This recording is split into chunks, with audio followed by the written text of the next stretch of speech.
శరదిందు వికాస మందహాసాం స్ఫురదిందేవరలోచనాభిరామాం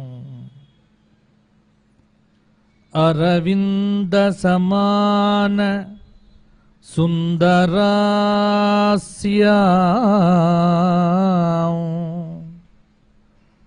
అరవిందాసన సుందరీముపాసే.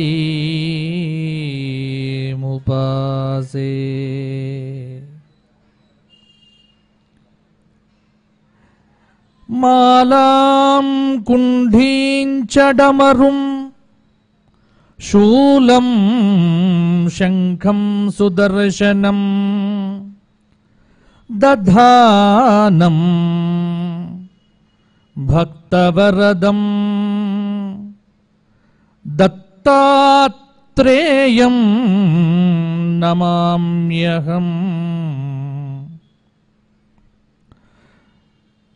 అచతుర్వదనో బ్రహ్మద్విబాహుః అపరో హరిః అఫాలలోచనః శంభుః భగవాన్ బాదరాయణః.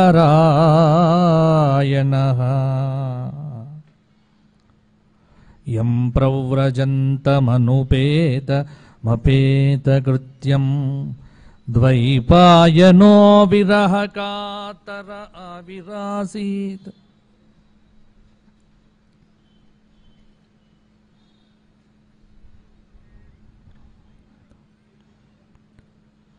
యం ప్రవ్రజంతమనుపేతమపేతకృత్యం ద్వైపాయనో విరహకాతర ఆజుహావ పుత్రేతి.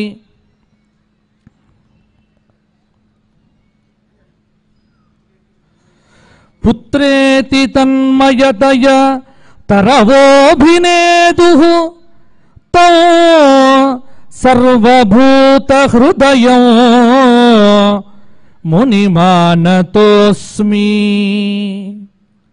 శృతిస్మృతిపురాణానాం ఆలయం కరుణాలయం నమామి భగవత్పాద శంకరం లోకశంకరం. సదాశివసమారంభాం శంకరాచార్యమధ్యమాం అస్మదాచార్యపర్యంతాం వందే గురు పరంపరాం.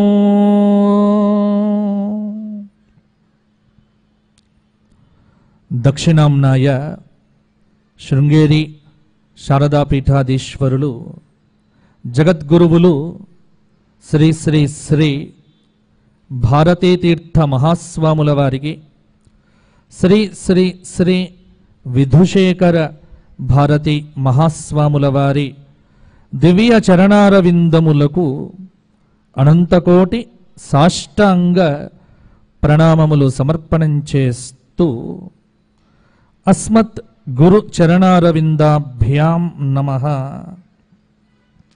ధర్మపురి లక్ష్మీ నృసింహ పరబ్రహ్మణే నమో నమః.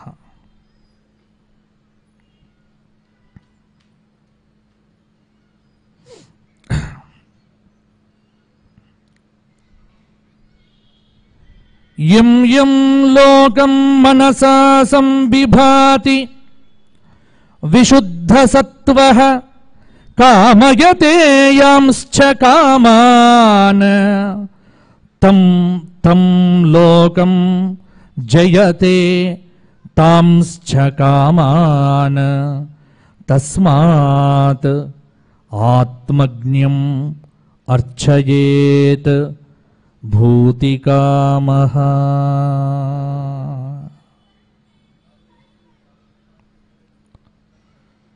ఈరోజు పరమ పవిత్రమైనటువంటి రోజు.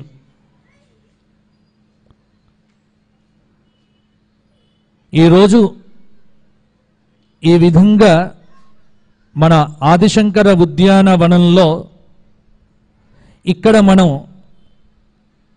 ఈ ప్రవచనం చెప్పుకుంటున్నాము అంటే ఇది ఈనాటిది కాదు.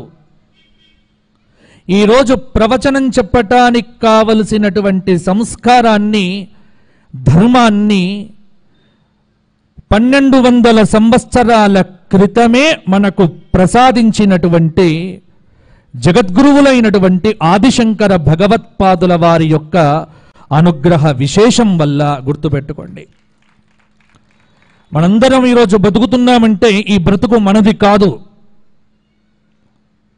ఈ ప్రతిభ మనది కాదు, ఇవేవీ మనవి కాదు.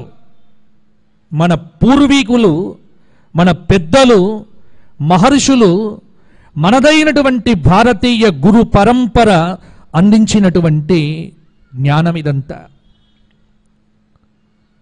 సదాశివ సమారంభాం వ్యాసశంకర మధ్యమాం అస్మదాచార్య పర్యంతాం వందే గురు పరంపరాం.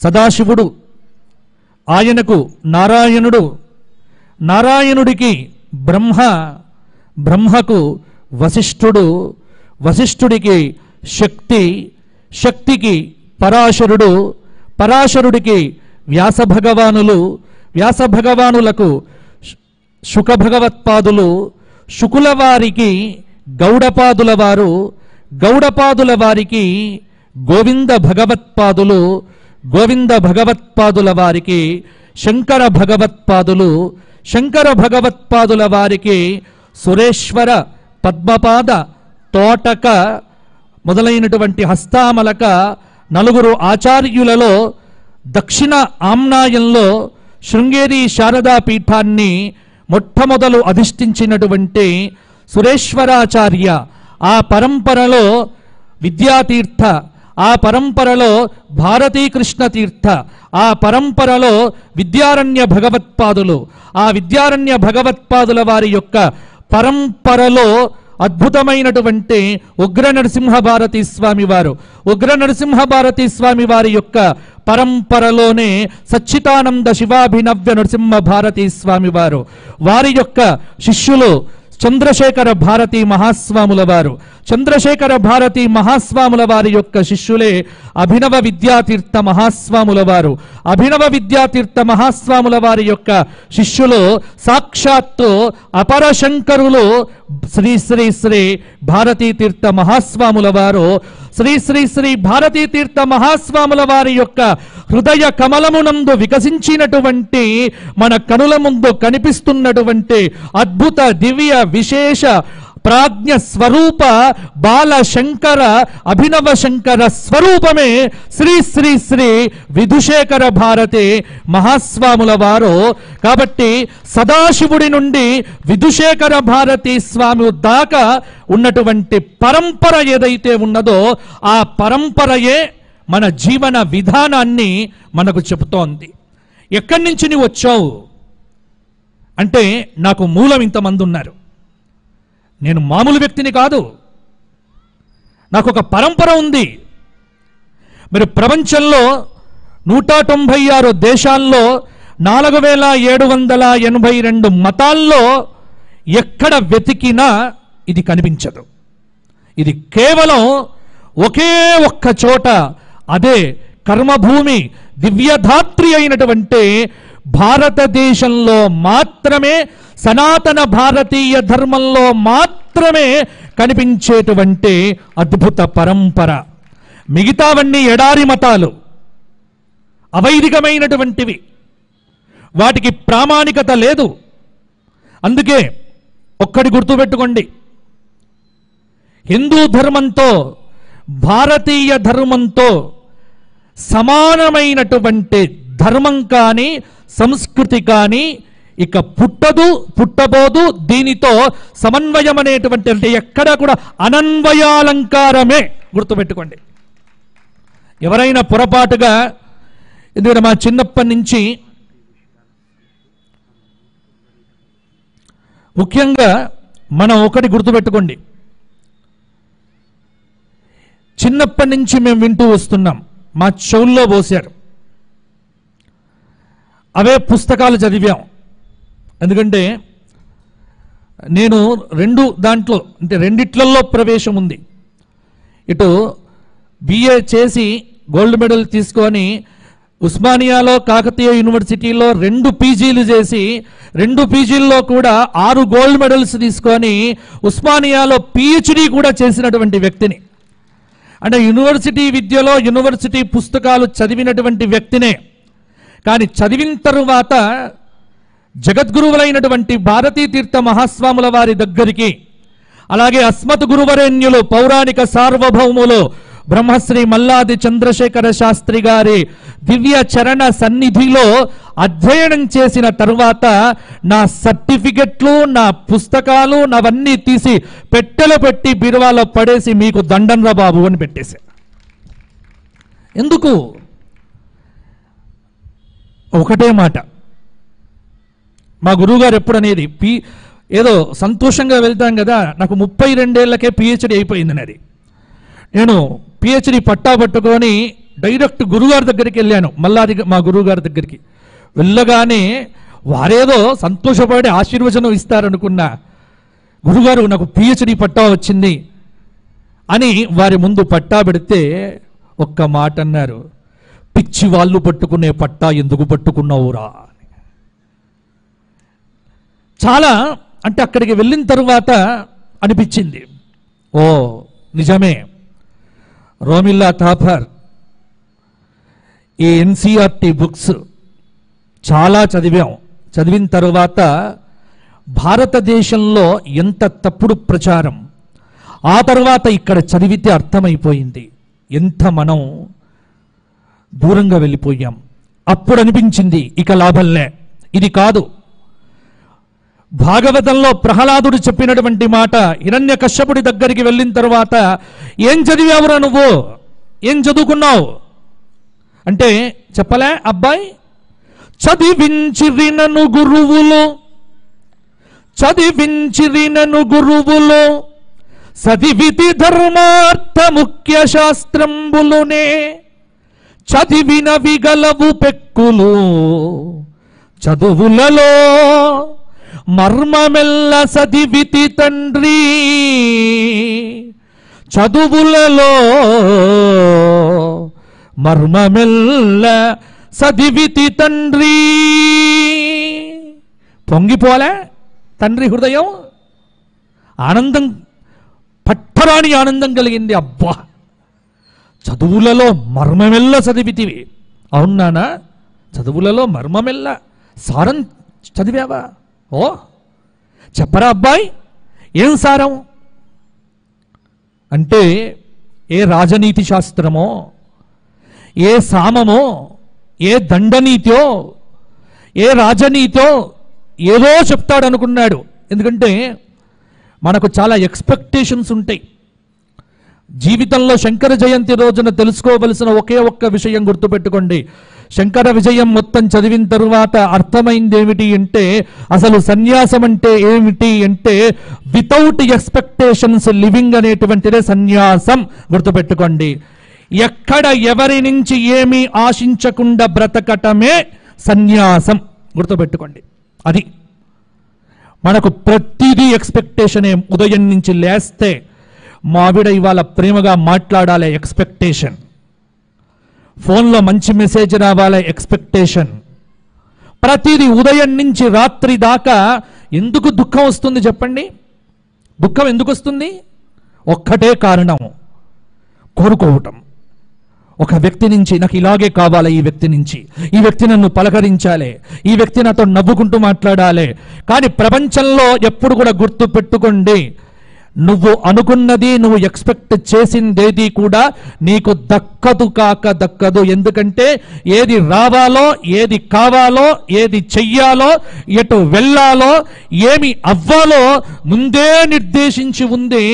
అది దాన్ని లెక్క పెట్టకుండా మనం జీవన విధానంలో ముందుకు వెళ్తూ వెళ్తూ వెళ్తూ అనేక దుఃఖాలను పట్టుకొని వ్రేలాడుతూ చివరికి అధోగతి పాలవుతూ కూడా మన జీవన గమ్యమేమిటో తెలుసుకోలేనటువంటి స్థితిలో, ఎటూ కానటువంటి స్థితిలో మిగిలిపోతూ క్రాస్ రోడ్స్లో మిగిలిపోతూ ఉన్నాం. ముఖ్యంగా ఎవరు అంటే, ఎవరైతే భారతీయులుగా బతుకుతున్నారో వారికే ఈ మాట చెబుతున్నా. క్లారిటీ లేదు, ప్యూరిటీ లేదు, రెండూ లేవు. ఈ రెండు కావాలి. స్పష్టత, ప్రతి విషయంలో కూడా స్పష్టత. నీకేం కావాలి నువ్వు తెలుసుకో, నువ్వు ఏం అవ్వాలి నువ్వు తెలుసుకో. కానీ కాదు, ఎదుటివాడి కోసమే జీవితం బతకటం, ఎదుటి వాళ్ళ కోసమే మన జీవన విధానం. అది గుర్తు. అందుకే హిరణ్యకశ్యపుడు కూడా ఎక్స్పెక్టేషన్ పెట్టుకున్నాడు కొడుకు మీద. అబ్బా, ఇలా చెప్తాడు, అలా చెప్తాడు, ఈ విధంగా మాట్లాడుతాడు, ఎందుకంటే కొడుకంటే ఖచ్చితంగా ఉంటుంది. కానీ మా గరికపాటి వారు ఎప్పుడో చెప్పారు, ఏమని? రెండు మాటలు ఎప్పుడూ చెప్తారు వారు, చాలా మంచి మాటలు. భార్య అంటే ఎవరు, నువ్వు అవునంటే కాదు అనేది భార్య. ఎస్, అయిపోయింది. కొడుకంటే ఎవరో, చెప్పిన మాట వినని వాడే నిజమైన కొడుకు. అయిపోయింది. ఇంతకంటే జ్ఞానం ఏం కావాలి? ఇది పర్ఫెక్ట్ జ్ఞానం ఇది. కానీ అలా ఒప్పుకోదు మనం. వీడు నా మాటే వినాలి, ఈవిడ నా మాటే వినాలి. ఎందుకు వింటారు? ఎవరు వింటారు? పెండ్లి అనేది పరిపూర్ణమైన ఇద్దరి ప్రారబ్ధాలను అనుభవించేటువంటి ఒక డయాస్, ఒక వేదిక. ఇద్దరి ప్రారబ్ధాలు ఒక చోటికి వెళ్ళి ఆ ఇద్దరి ప్రారబ్ధాలకు మధ్యలో ఇంకొక ఇద్దరు వ్యక్తులు ప్రారబ్ధంలో చొర్రి నలుగురు కలిసి ప్రారబ్ధాన్ని అనుభవించటానికి భగవంతుడి ఇచ్చినటువంటి అద్భుతమైనటువంటి వేదికయే గృహస్థాశ్రమము. గుర్తుపెట్టుకోండి. ఆ గృహస్థాశ్రమాన్ని ఆనందంగా అనుభవించాలి అంటే ఇది ప్రారబ్ధము అని ఎవడైతే బ్రతుకుతాడో వాడికి ఎప్పుడూ కూడా దుఃఖం అనేటువంటిది అంటదో. ఇది ప్రారబ్ధం కాదు, ఇది భోగమే అని ఎవడైతే బ్రతుకుతాడో వాడికే చాలా నష్టం. కాబట్టి నష్టం లేకుండా, కష్టం లేకుండా ఇష్టంగా బతకాలి అంటే ఒక్కటే, అంటే ఎవ్వరి నుంచి ఏమీ ఆశించకుండా శరీరాన్ని ప్రారబ్ధానికి విడిచిపెట్టి, కాలానికి మన యొక్క జీవితాన్ని విడిచిపెట్టి భగవంతుడి మీద భారం వేసి ప్రయత్నపూర్వకంగా కొన్ని చేస్తూ జీవనాన్ని బాగుపరుచుకుంటూ ముందుకు వెళ్ళటమే నిజమైనటువంటి ఆధ్యాత్మిక సాధన. ఆ ఆధ్యాత్మిక సాధన మార్గమునే మనకు శంకర భగవత్పాదుల వారు మరల ఒక 1200 సంవత్సరాల క్రితం అద్భుతంగా వెలికి తీసి ఇది కదా జీవన విధానం, ఇది కదా భారతీయ మార్గం, ఇది కదా సంప్రదాయం అనేటువంటిది చూపించారు. కాబట్టి శంకర జయంతి ఉత్సవాలు కూడా ఒక 300 సంవత్సరాల క్రితం లేవు. గుర్తుపెట్టుకోండి, లేవు. శంకర జయంతి ఉత్సవాలు ఎప్పుడొచ్చాయి?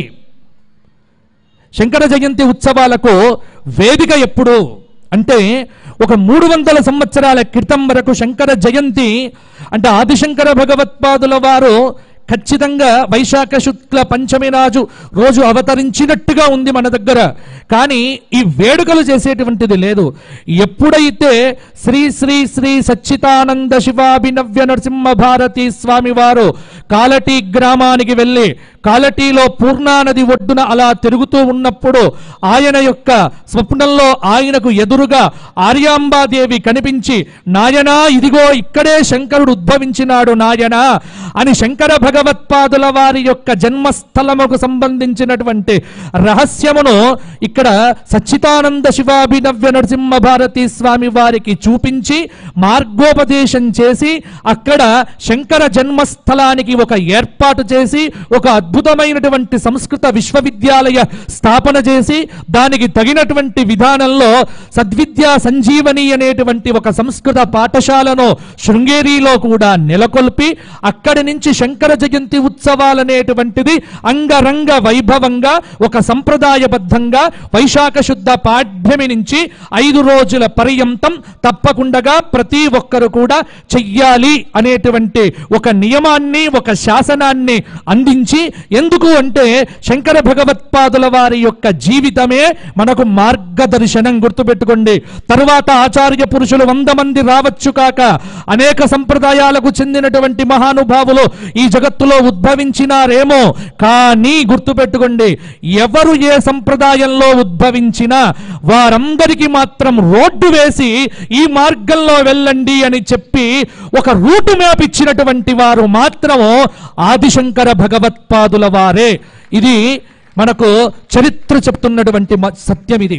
ఎందుకంటే ఇది పూర్వీకులు కూడా అంగీకరించారు. కానీ ప్రస్తుతం మాకే అంతా తెలుసు అనేటువంటి కుహానా లౌకికమైనటువంటి పాషండులు మాత్రం ఈ విషయంలో ఇంకా పూర్తిగా కూడా అవగాహనకు రావటం లేదు. కాబట్టి శంకర భగవత్పాదుల వారి జయంతి రోజున ఏం చెయ్యాలి అంటే ఇదే, ఏమీ లేదు. ఇక్కడికి వచ్చిన ప్రతి ఒక్క వ్యక్తి సాధన ఏమిటి? ఆధ్యాత్మిక సాధన.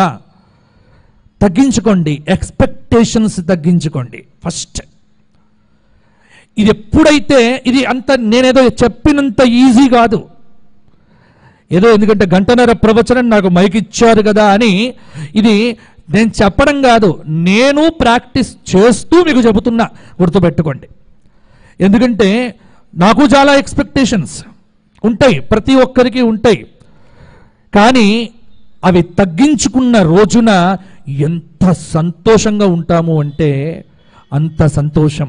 ఎందుకంటే శంకరుల యొక్క జీవిత చరిత్రలో మాధవీయ శంకర విజయం 16 సర్గలు చదివితే అడుగడుగున ఇదే చెప్తారు. తల్లికి దగ్గర నుంచి అమ్మకు ఒక ఎక్స్పెక్టేషన్ ఉంటుంది, కొడుకు చాలా గొప్పవాడు కావాలి, కొడుకు నన్ను ఉద్ధరించాలి, కొడుకు వంశాన్ని ముందుకు తీసుకొని వెళ్ళాలి. అక్కడే ప్రారంభమవుతుంది శంకరులకు సంఘర్షణ. కానీ ప్రతి చోట సంఘర్షణ. ఆ సంఘర్షణను తట్టుకొని నిలబడగలిగేవాడే సాధకుడు. గుర్తుపెట్టుకోండి. ఆధ్యాత్మిక సాధన చేసేటువంటి వాడికి ఖచ్చితంగా నేను చెప్పగలను, సుఖమైతే ఉండదు. 100% నిజం. ఆధ్యాత్మిక సాధన అంటేనే దుఃఖం. గుర్తుపెట్టుకోండి. కానీ ఎప్పుడైతే దీన్ని కావాలి అని నీవు దీన్ని ముందుకు తీసుకొని వెళ్తున్నావో క్రమక్రమంగా దుఃఖం అనేటువంటిది తొలగిపోయి శాశ్వతమైనటువంటి ఆనందం అనేటువంటిది నీకు కలుగుతుంది. అందుకే హిరణ్యకశ్యపుడికి ఎక్స్పెక్టేషన్ ఏమిటి? నా కొడుకు చెప్పాలి. ఏమని చెప్పాలి అంటే రాజనీతో, యుద్ధనీతో, దండనీతో, సామాజిక నీతో, లేకపోతే కుటిల నీతో ఏదో చెప్తే అయిపోతుంది. కానీ ప్రహ్లాదుడు ఎవరి కోసం జీవించట్లే. ప్రహ్లాదుడు స్వస్వరూపానుసంధానం భక్తిరిత్యభిధీయతే అని చెప్పినటువంటి పద్ధతిలో జీవిస్తున్నటువంటి జీవన విధానం కలిగినటువంటి పాత్ర అది, పురాణ పాత్ర. ప్రహ్లాదుడు అన్నాడు, చెప్పు నాన్న ఏం చదువుకున్నావు? ఒకటే అన్నాడు, శ్రవణో కీర్తనం విష్ణోః స్మరణో పాదసేవనో. శ్రవణో కీర్తనం విష్ణోః స్మరణో పాదసేవనో. నవవిధాత్మకమైనటువంటి భక్తి తత్వం ఇది. పుంసార్పిత విష్ణు భక్తిశ్చేత్ నవలక్షణ క్రియతే భగవత్యద్ధ తన్మన్యే అధీతముత్తమో. నాన్న అన్నాడు, శ్రవణ కీర్తన స్మరణ పాదసేవన వందన అర్చన దాస్య సఖ్య ఆత్మనివేదనాది నవవిధాత్మకమైనటువంటి భక్తి మార్గముతో సర్వేశ్వరుడు పరంధాముడు అఖిలాండకోటి బ్రహ్మాండ నాయకుడైనటువంటి ఆ పరంధాముడి యొక్క దివ్యమైనటువంటి స్వరూపాన్ని నవవిధాత్మకమైనటువంటి భక్తి తత్వములతో అనుసరించి అర్చించి సేవించి ధ్యానించి ఆ పరమాత్మలో పూర్తిగా తనకు తానుగా సర్వ సమర్పణ చేసుకోవటమే నేను చదువుకున్నటువంటి సారము నాన్న అన్నాడు. పో అని తోసేశాడు. పోయింది, సంఘర్షణ మొదలైంది. ఇక అక్కడి నుంచి చూడండి, ప్రహ్లాదుడికి కష్టాలు మొదలయ్యాయి. కానీ కష్టం దేనికి? శరీరానికి, మనస్సుకు కాదు. ఇబ్బంది పెట్టాడు, చాలా ఇబ్బందులు పడ్డారు. కానీ ప్రహ్లాదుడు తాను పొందవలసినది పొందేదాకా ఎక్కడా తగ్గలేదు. అందుకే మొన్నెవరో అడిగారు, తగ్గేదేలే అంటే నీ మొహం తగ్గేదేలే, దొంగతనం చేసి తగ్గేదేలే కాదు, ఆధ్యాత్మిక సాధనలో తగ్గేదేలే అను నీ జీవితం బాగుపడుతుంది. ఇది కదా తగ్గేదేలే అంటే. కానీ మనం అంతా నెగటివ్ ఎనర్జీలోనే మన జీవన విధానం. వాడు ఏదో సినిమాలో హీరోజు వాడు పాప పనులు చేసి తగ్గేదేలే అని మనకు మార్గదర్శనం చేస్తే మనం తగ్గేదేలే ఇంట్లో కూడా. కానీ తగ్గితేనే బాగుపడతా ఉంటుంది ఆధ్యాత్మికత, గుర్తుపెట్టుకోండి. నువ్వు తగ్గితేనే, తగ్గాలి. ఎక్కడ తగ్గాలి? భగవంతుడి ముందు, గురువు దగ్గర, తల్లిదండ్రుల దగ్గర ఖచ్చితంగా తగ్గితేనే నీ జీవితం. కాబట్టి ఆధ్యాత్మిక సాధన. అందుకే ఇక్కడ శంకర జయంతి కదా, మొట్టమొదలు ఒక మాట చెప్పా, యం యం లోకం మనసా సంభిభాతి విశుద్ధ సత్వ కామయతే యాంశ్చ కామాన్ తం తం లోకం జయతే తాంశ్చ కామాన్ తస్మాత్ ఆత్మజ్ఞం అర్చయేతు భూతికామః. ముండకోపనిషత్తులో చెప్పినటువంటి అద్భుతమైనటువంటి మాట. దానికి శంకర భగవత్పాదుల వారు విశేషమైనటువంటి భాష్యం రాసినారు. యం యం లోకం య ఏవం భుక్త లక్షణం సర్వాత్మానం ఆత్మత్వేన ప్రతిపన్నస్య సర్వాత్మత్వాత్ ఏవ సర్వవ్యాప్తి లక్షణం ఫలమాహ యం యం లోకం పిత్రాది లక్షణం మనసా సంవిభాతి సంకల్పయతి మహ్యం అన్యస్మైవ భవేదితి విశుద్ధ సత్వః క్షీణక్లేశః ఆత్మవిత్ నిర్మలాంతఃకరణః కామయతే యాంశ్చ కామాన్ ప్రార్థయతే భోగాన్ తస్మాత్ విదుషః సత్యసంకల్పత్వాత్ ఆత్మజ్ఞౌ ఆత్మజ్ఞానేన విశుద్ధ అంతఃకరణౌ అర్చయేత్ పూజయేత్. ఎలా పూజయేత్? పాద ప్రక్షాళన శుశ్రూష నమస్కారాదిభిః భూతికామః విభూతికామః పూజయేత్. ఇది ముండకోపనిషత్తుకు శంకర భగవత్పాదుల వారు చెప్పినటువంటి అద్భుతమైనటువంటి మాట. అంటే ఎందుకోసం ఈ మాట చెప్పాను అంటే, ఇవాళ శంకర జయంతి రోజున మనం చేయవలసింది ఇదే. ఎవడిని పూజించాలి? ఆత్మజ్ఞుణ్ణి పూజించాలి. ఆ ఆత్మజ్ఞుడు ఎవరు? ఇక్కడ ముండకోపనిషత్ చెప్పారు. అంటే ఇక్కడ యం యం లోకం పిత్రాది లక్షణం మనసా సంభిభాతి, సర్వవ్యాపకమైనటువంటి పరమాత్మను ఆత్మరూపంలో సాక్షాత్కరించుకున్నటువంటి బ్రహ్మవేత్తకు సమస్త కోరికలు సిద్ధిస్తున్నవి. ఎవరా బ్రహ్మవేత్త? ఎక్కడున్నాడు ఆ బ్రహ్మవేత్త? నేనా, మీరా? కాదు కాదు. ఆ బ్రహ్మవేత్తలు ఉండాల్సినటువంటి ప్రదేశం, బ్రహ్మవేత్తలు ఉన్నటువంటి ప్రదేశం ఎక్కడ?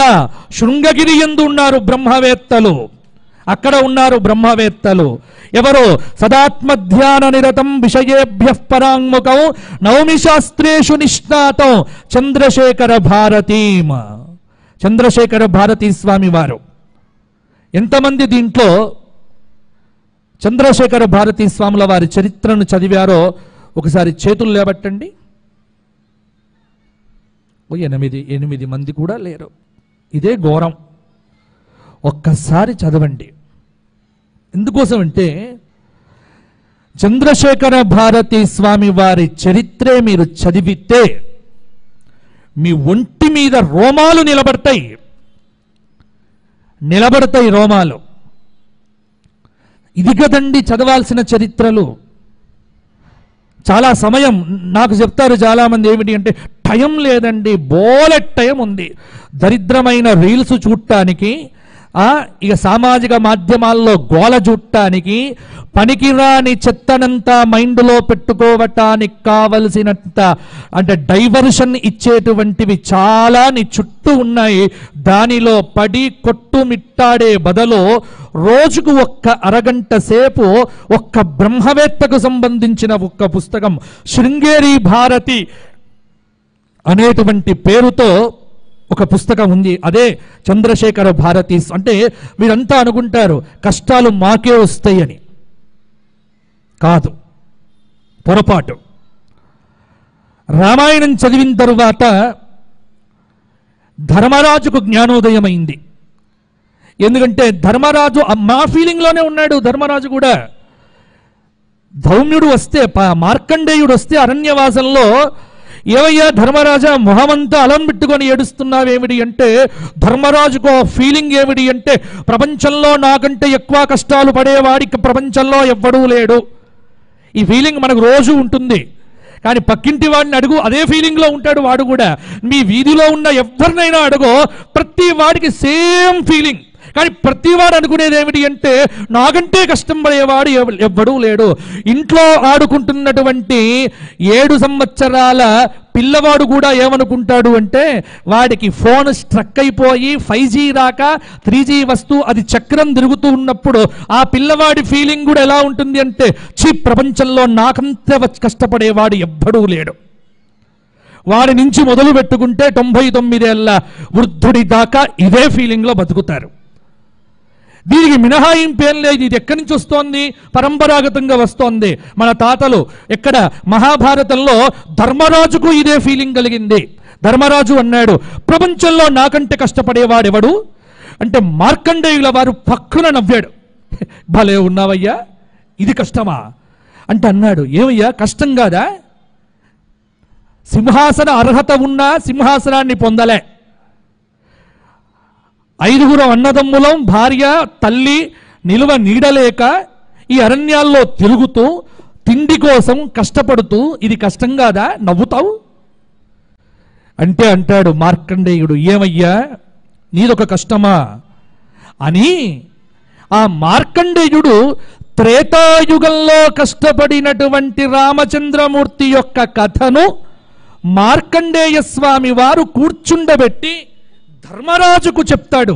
అంటే చూడండి, మహాభారతంలో రామాయణం వస్తుంది. ఎక్కడ?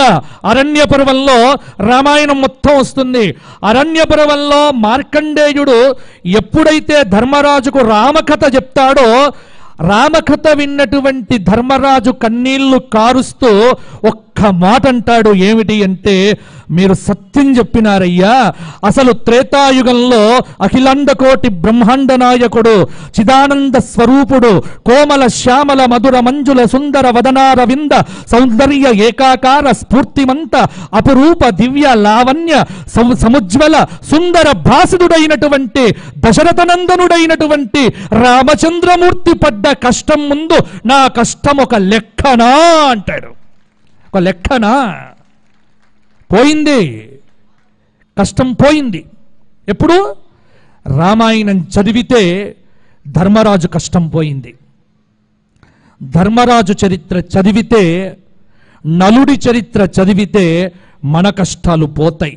కానీ మేము చదవం, మేము ఇలాగే బతుకుతాం. మేము ఇవేవి పట్టించుకోం. మేము వారఫలాలే చూస్తాం. నాకు అదే కోపం.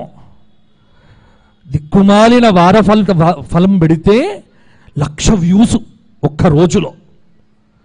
నోరారా రామాయణం చెప్పితే 330 వ్యూసా? ఇప్పుడు చెప్పండి, పాడైంది ఎవరు పాడైంది? ఇక ఎవరో ఒక చెత్త యూట్యూబ్లో కాంట్రవర్సీ పెడతారు. ఆ తమ్మునైల్స్ అనే ఏవో అంటారు. ఒక కాంట్రవర్సీ పెడితే చాలు, మనకు కాంట్రవర్సీ కావాలి. 2 ముగ్గురికి గాజులు ఇవ్వాలి, 3 నలుగురికి గాజులు ఇవ్వాలి, 2 కొడుకులు ఉన్నవాడు ఒక్కళ్ళకి ఇవ్వాలి. అది చేస్తే మాత్రం 10 లక్షల వ్యూస్. వీళ్ళ దుంపలు తెగ. అంటే పనికి వచ్చే విషయాలను పట్టించుకోవడం మానేశాం. అక్కడికి రాని చెత్తనంతా. ఎందుకంటే పూర్వం చెత్త కొన్ని టైమ్స్లో మాత్రమే దొరికేది. ఇప్పుడు ఏమిటి అంటే ఆల్వేస్ అవైలబుల్ విత్ డస్ట్బిన్.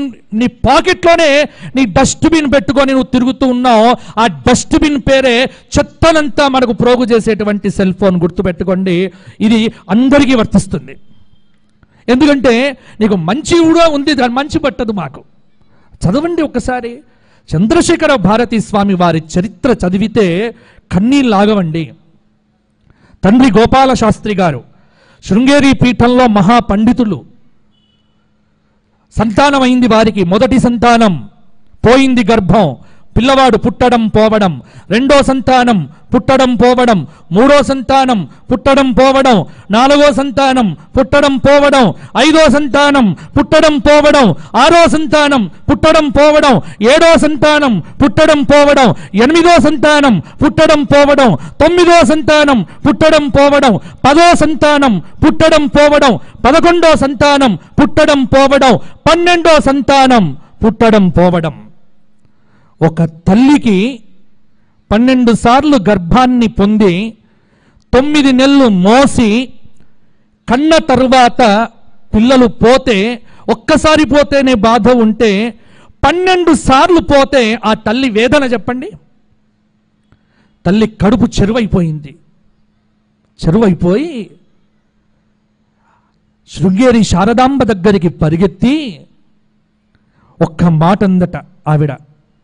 మధుర మీనాక్షి దేవాలయంలో అన్ని తీర్థక్షేత్రాలు సందర్శనం చేసి గోపాల శాస్త్రి గారు మళ్ళీ తిరిగి వచ్చి శృంగేరిలో మరల గర్భం దాల్చింది ఆవిడ. దాల్చిన తర్వాత ఆవిడ వెళ్ళి అడిగింది శారదాంబను, అమ్మా ఇది ఆఖరు, ఇది నిలిస్తే వీడు నీవాడు, నిలవకపోతే ఇద్దరములేమో, నీది భారం అంతే, నీవే తప్ప ఇతఃపరం బెరుగా మన్నింపంతగు దీనునిన్ రావే ఈశ్వర కావవే వరద సంరక్షింపు భద్రాత్మక. చేతిలో లేనప్పుడు ఏడవండి. ఏడవడం మనుషుల దగ్గర కాదండి, పూజాగదిలో కూర్చొని భగవంతుడి చిత్రపటం ముందు వలవల ఏడవండి, గుండె పగలేలా ఏడవండి. కరుణిస్తాడు, ఖచ్చితంగా వస్తాడు. వచ్చేదాకా ఎదురు చూడండి. ఆ తల్లి 13వ గర్భం 9 నెలలైంది. 10వ నెల రానే వచ్చింది. మరల కొడుకు పుట్టినాడు.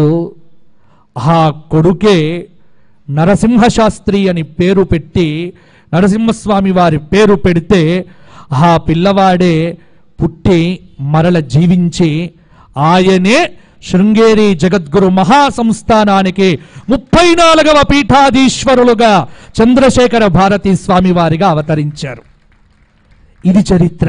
అంటే ఆయన పుట్టుకనే ఇంత మిరకిల్ అయితే ఇక ఆయన పుట్టిన తర్వాత ఎన్ని వండర్సో, అద్భుతం.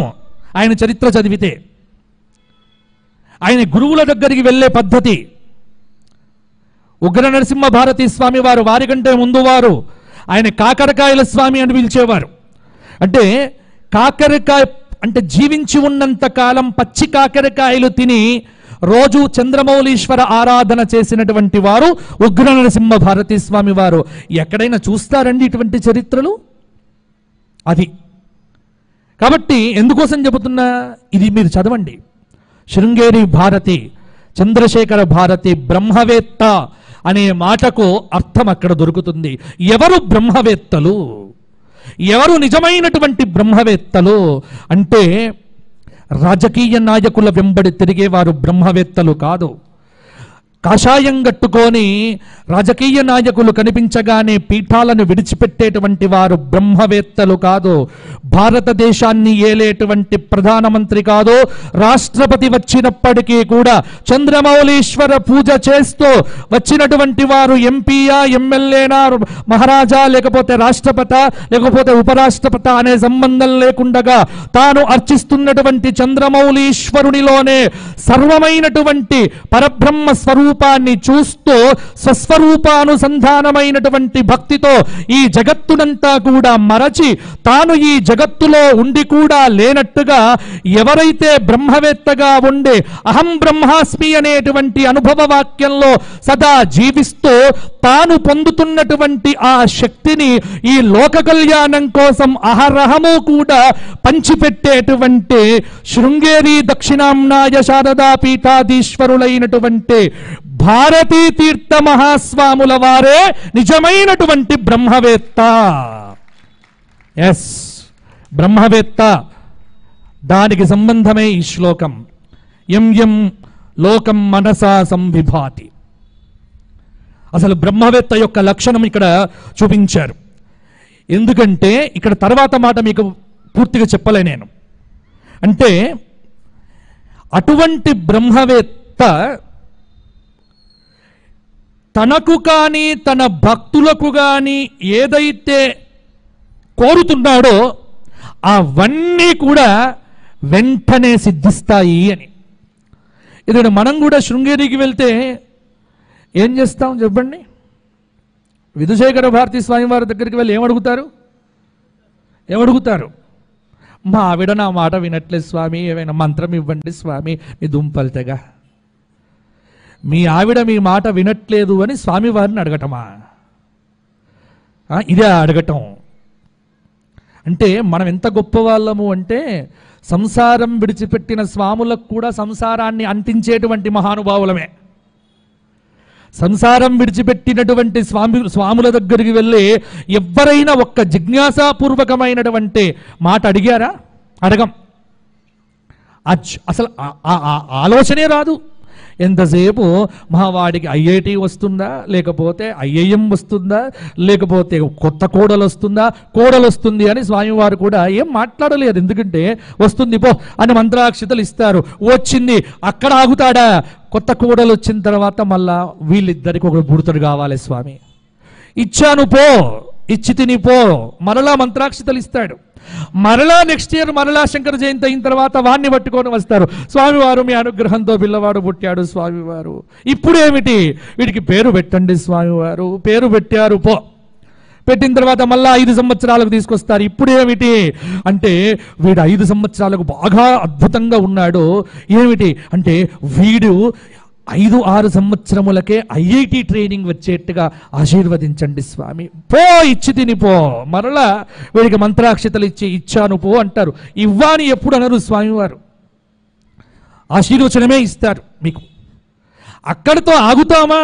మరలా అక్కడి నుంచి అయిపోయిన తర్వాత వాడికి మరలా ఐబిఎన్లోనో లేకపోతే ఎక్కడో బ్రహ్మాండమైనటువంటి పోస్టింగ్ వచ్చి సంవత్సరానికి 3కే 4కేనా 5 కోట్ల ప్యాకేజో ఇంత ప్యాకేజీ వచ్చిన తర్వాత మరలా వీడిని తీసుకొని వస్తాడు. ఇప్పుడు ఏమిటి అంటే మరలా వీడికి మ్యారేజ్. ఇదే పరంపర. స్వామివారి గడ్డం తెల్లబడ్డది. స్వామివారు చిన్నప్పటి నుంచి అలా చూస్తూ చూరిగారు కానీ అక్కడ గడ్డాలు తెల్లబడుతున్నాయి కానీ మన మెదట్లో మాత్రం ఏమీ తెల్లబడట్లేదు, ఏమీ కావట్లేదు. బ్రహ్మవేత్తగానే ఉంటున్నాడు కానీ బ్రహ్మవేత్తను మనం అర్థం చేసుకోవట్లే. గుర్తుపెట్టుకోండి, నిజమైన బ్రహ్మవేత్తకు ప్రచారం అక్కరలే. నిజమైన జ్ఞానికి ప్రచార ఆర్భాటాలు అక్కరలే. ప్రచార ఆర్భాటాలు ఒక్కటే. నన్ను అడిగారు, ఎవరిని నమ్మాలో ఎవరిని నమ్మకూడదో మాకు అర్థం కావట్లేదు గురువు గారు, ఈ ధర్మ సందేహం తీర్చండి అన్నాడు నా దగ్గరికి వచ్చి. ఎవరిని నమ్మాలో ఎవరిని నమ్మట్లేదో మాకేం అర్థం కావట్లేదు, కానీ అందరి చేతుల్లో మోసపోతున్నాను స్వామి. అన్ని చోట్ల మోసపోయి నా దగ్గరికి వచ్చాడు. అంటే వాడికి నా మీద నమ్మకం ప్రగాఢంగా, వీడైతే మోసం చెయ్యడు అని. సంతోషం అంతా నమ్మినందుకు. ఏమిటి ఇప్పుడు అంటే మీ ప్రశ్నకు సమాధానం ఏమిటి అంటే ఒక్కటే మాట గుర్తుపెట్టుకుని, ఆయన రమణ మహర్షి సోషల్ మీడియాలో ఎక్కడైనా నేనున్నాను అని పోస్ట్ పెట్టాడా? రమణ మహర్షి కాలంలో ఉందా అండి? ఉందా? టెలిఫోన్ కూడా లేదు.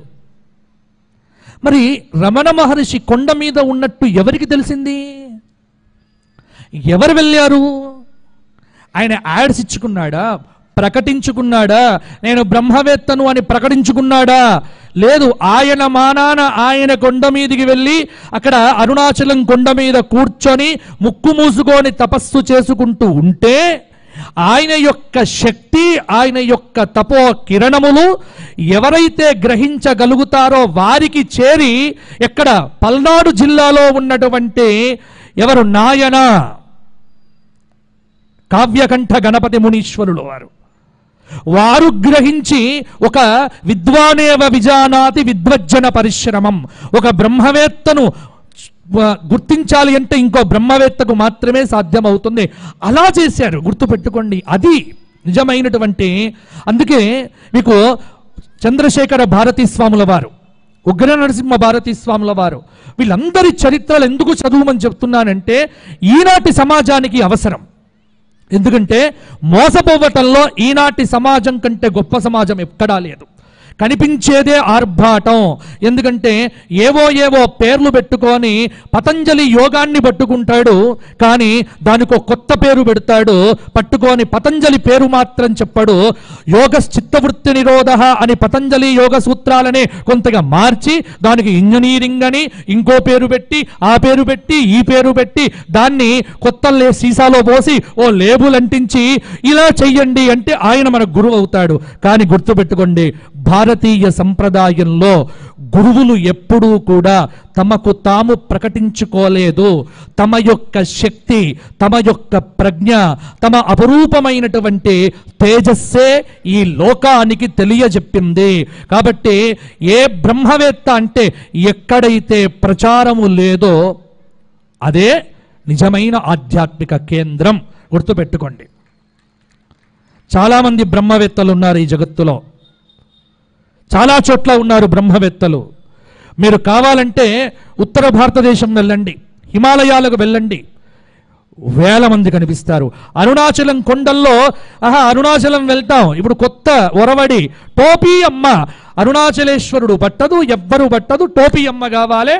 ఆ టోపీ అమ్మ వచ్చి ఆవిడ తినే గుటుకాను మన శరీరం మీద మూస్తే ఎంత అనుగ్రహం కలిగింది నీ దుంపల్తెగా.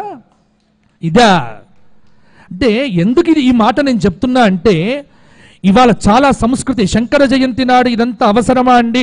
100% అవసరమే. తప్పుడు తోవలోకి వెళ్ళకండి.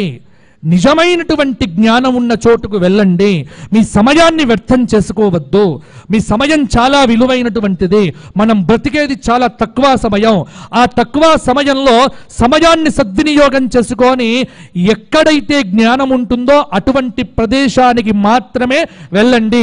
అది ఎక్కడ దొరుకుతుంది అని మీరు అడగాల్సిన పని లేదు. మీరు మీ పూజా గదిలో స్నానం చెయ్యగానే కూర్చొని నాకు మంచి మార్గదర్శనం కలిగేటువంటి గురువును ప్రసాదించు అని భగవంతుడి దగ్గర ఏడిస్తే భగవంతుడే ఏదో ఒక రూపంలో నీకు మార్గదర్శకం చేస్తాడు తప్ప ఇంటర్నెట్లో గూగుల్లో hi Google where is the best Guru in India అని కొడితే గూగుల్లో చెప్తే గురువు కాడు. గుర్తుపెట్టుకోండి, గురువును పొందాలి అంటే అంతరాత్మ శుద్ధి కావాలి. అంతరాత్మ శుద్ధి కావాలి అంటే ముందు నీ సాధన మొదలు పెట్టాలి. నీ సాధన మొదలు పెట్టాలి అంటే మొట్టమొదలు నువ్వు ఆ ఆరాధన పద్ధతిని నేర్చుకోవాలి. పట్టుమని 10 నిమిషాలు కూడా పూజా గదిలో కూర్చోవే, నీకు ఎట్లా వస్తుంది? చూడండి, పూజా గదిలో కూర్చుంటే ముళ్ళ మీద కూర్చున్నట్టే చాలామందికి. ఎప్పుడెప్పుడు బయటపడాలా లేదు. సాధన మొదలు పెట్టండి. అటువంటి బ్రహ్మవేత్తను ఈ శంకర జయంతి రోజున మనం పూజించాలి. అందుకే యం కామయతే సో అస్య సంకల్పాదేవ సముత్తిష్టతి తేన సంపన్నో మహీయతే. అందుకే బ్రహ్మవేత్తను ఆరాధించినటువంటి వారికి అష్టైశ్వర్యములు కలుగుతాయా లేదా? నువ్వు కోరుకోవలసిన అవసరంలే, కలుగుతాయి. గురువులు ఇస్తారు. గురువు దగ్గరికి వెళ్ళి అడగాల్సిన పని కూడాలే. గురు కృప చాలు. యత్కటాక్ష సముపాసనా విధి సేవకస్య సకలార్థ సంపద సంతనోతి వచనాంగమానసై స్వాం మురారి హృదయేశ్వరీం భజే. యత్కటాక్ష సముపాసనా విధి, ఆ గురువు యొక్క అనురాగపూరితమైనటువంటి అనుగ్రహ దృష్టి మన మీద పడితే సరిపోలే, చాలు. దానికోసం ప్రయత్నం చెయ్యండి. అందుకే ఇక్కడ ఒక అద్భుతమైనటువంటి మాట, ఈ మాట ఎందుకు చెబుతున్నా అంటే ఇవాళ చాలా వరకు సమాజంలో అందరూ బాగానే ఉన్నారు, కానీ కొంతమంది పాడవుతున్నారు. మీరు భాగవతం చదివితే భాగవతంలో ఏకాదశ స్కంధము ఒకసారి ఇవ్వండి. ఎంతమంది చదివారు ఏకాదశ స్కంధము? కొంతమంది చదివుంటారు అంతే. ఏకాదశ స్కంధంలో ఒక అద్భుతమైనటువంటి మాట కృష్ణవాక్యం ఉంది. కృష్ణుడు ఏం చెప్పాడు అంటే, ఇవాళ సోషల్ మీడియాలో బ్రాహ్మణుల గురించి ఒక బ్రహ్మాండమైన చర్చల ద్వారా బ్రాహ్మణత్వం దొరకదు. లేకుంటే నన్నెవరో అడిగారు, బ్రాహ్మణ గర్జన అన్నాడు. నీ మొహం, బ్రాహ్మడు గర్జించకూడదు, అనుగ్రహించాలి. బ్రాహ్మడు గర్జించకూడదు, ఎప్పుడు కూడా బ్రాహ్మడు అనుగ్రహించాలి. మీరు గర్జనకు రండి, నేను గర్జించేవాణ్ణి కాదు, నాకు ఆ యోగ్యత లేదు. అందుకే వాళ్ళకు ఒక మాట చెప్పా, నాకు భాగవతం చాలా ఇష్టం. రోజు ఆ భాగవతంలో బ్రాహ్మణత్వం యొక్క అద్భుతమైన మాట ఏకాదశ స్కందంలో చెబుతూ చూడండి. బ్రాహ్మణస్య హి దేహోయో, బ్రాహ్మణస్య హి దేహోయో క్షుద్రకామాయ నేష్యతే కృచ్ఛ్రాయ తపసే చేహ ప్రేత్యానంత సుఖాయ చ. ఇది అండర్లైన్ చేసుకోవాలి. కృష్ణుడు చెప్పినటువంటి మాట, కృష్ణుడు చెప్పింది ఒక్క భగవద్గీతలోదే కృష్ణవాక్యం కాదు, భగవానువాచ అని మీకు ఎక్కడ కనిపించినా అది భగవద్గీతే, గుర్తుపెట్టుకోండి. అది భాగవతంలో చెప్పినా, భారతంలో చెప్పినా, విష్ణు పురాణంలో చెప్పినా, స్కంద పురాణంలో చెప్పినా, శివపురాణంలో చెప్పినా, పద్మపురాణంలో చెప్పినా, కూర్మ పురాణంలో చెప్పినా, ఎక్కడ చెప్పినా భగవంతుడు చెప్పాడు అంటే భగవానువాచ. ఎస్, అది భగవద్గీత. అది మాన్యువల్ ఫర్ మానవ జీవితం. ఒక మానవ జీవితానికి భగవంతుడు ఇస్తున్నటువంటి ఒక మాన్యువల్. ఇలా జీవించు, ఈ మార్గంలోకి వెళ్ళు, ఇలా అయితే నువ్వు బాగుపడతావు అని ప్రతి చోట చెప్తాడు. అందుకే బ్రాహ్మణులను ఉద్దేశించి చెప్పినటువంటి మాట ఏమని అంటే, అసలు బ్రాహ్మణ జన్మ ఎందుకు వచ్చింది? ఎస్, గుర్తుపెట్టుకోండి. కొట్టుకోవటానికి రాలే, వాదులాడటానికి రాలే, ఇంకో ఏదో సాధించడానికి రాలే. బ్రాహ్మణ జన్మ వచ్చింది అంటే బ్రాహ్మణస్య హి దేహోయం క్షుద్రకామాయ నేష్యతే. ఈ బ్రాహ్మణ శరీరం అనేటువంటిదే క్షుద్రములైనటువంటి భోగములను అనుభవించటానికి పుట్టలేదు. దేనికోసం అంటే కృచ్ఛ్రాంద్రాయనాది తపస్సులు చేయటానికి, లోక కళ్యాణం కోసము, సమస్తమైనటువంటి మానవులకు మార్గదర్శనం చేయటానికి కావలసిన తపస్సును సాధించటానికే బ్రాహ్మణ శరీరం నీకు వచ్చిందిరా అని చెప్తాడండి కృష్ణుడు. ఎంత అద్భుతమైన మాట, ఎంత అద్భుతమైనటువంటి మాట. ఇవాళ ఈ మాట ఎవరైనా పట్టించుకునే స్థితిలో ఉన్నారా? లేదు. అది చదివిన తర్వాత అనిపించింది, అబ్బా ఏమిటి అంటే మార్గదర్శనం చెయ్యాలి. అందుకే శంకర భగవత్పాదుల వారు కాలడిలో అవతరించి తల్లిని కూడా మెప్పించి గురువుల దగ్గర సుశిక్షితుడై గోవింద భగవత్పాదుల వారి దగ్గర నర్మదా నదీ తీరంలో అద్భుతమైనటువంటి సన్యాస స్వీకారం చేసి ఆయన అక్కడి నుంచి కాశీ వెళ్ళి అష్టవర్షే చతుర్వేది 8 సంవత్సరాలలో 4 వేదాలు పూర్తి చేసి, ద్వాదశే కృతవానుభాష్యం 12 సంవత్సరాలకు భాష్య గ్రంథములన్నీ కూడా రాసి పక్కన పెట్టేసేసి అయిపోయి, ఆ తర్వాత లోకములను చల్లగా చెయ్యటానికి ఆయన తిరుగుతూ తిరుగుతూ ఎక్కడికి వచ్చారు అంటే వారు శ్రీశైల క్షేత్రానికి వచ్చారు. ఆ శ్రీశైల క్షేత్రంకి వచ్చిన తరువాత అక్కడ ఆయన పాలధార పంచధార అనేటువంటి ప్రదేశంలో చక్కగా తపస్సు చేసుకుంటూ ఉంటే, అప్పుడు ఒక కాపాలికుడు అనేటువంటి వాడు శంకర భగవత్పాదుల వారి దగ్గరికి వచ్చాడు. వచ్చి ఎలా ఉన్నాడు ఆ మహానుభావుడు? శంకరుడు ఎలా ఉంటాడు? నేనైతే ఈ రోజుకు ఉదయం లెవ్వగానే ఎవరిని చూస్తారు అంటే, నేను మొట్టమొదలు నిద్రలేచిన తరువాత నా కనులతో నేను మొట్టమొదలు చూచేటువంటి రూపమే శంకర భగవత్పాదుల వారి యొక్క రూపం. ఆ రూపం చూస్తే చాలు ముందు ఫ్రస్ట్రేషన్ పోతుంది. ఎందుకంటే వాళ్ళందరికీ ఫ్రస్ట్రేషనే. అరే మాట్లాడితే ఫ్రస్ట్రేషన్ అండి. ఇంట్లో అన్ని చోట్ల ఐపీఎల్లో వీడు ఎస్ఆర్హెచ్ వాడు తక్కువ కొడితే మావాడికి ఫ్రస్ట్రేషన్, వీడికి ఎందుకు ఫ్రస్ట్రేషన్? ఇంట్లో కూర్చొని ఉప్పల్ స్టేడియంలో జరిగితే వీడికి ఫ్రస్ట్రేషన్. ఏమైందిరా అంత ఫ్రస్ట్రేషన్ వస్తున్నావంటే అంటాడు. ఈ ఫ్రస్ట్రేషన్స్ ఎక్కడికి వెళ్ళిపోతాయి? వాడి ఫ్రస్ట్రేషన్ నా మీదికి, నా ఫ్రస్ట్రేషన్ మా ఆవిడ మీదికి, ఆవిడ మీద ఫ్రస్ట్రేషన్ ఆవిడ ఎక్కడ చూపిస్తుంది ఇంట్లో పనివాడి మీదికి, పనివాడి ఫ్రస్ట్రేషన్ చివరికి ఆవు మీదికి వెళ్ళి ఆవు మీద దెబ్బ పడుతుంది. అంటే ఎక్కడికి వెళ్తోంది ఫ్రస్ట్రేషన్?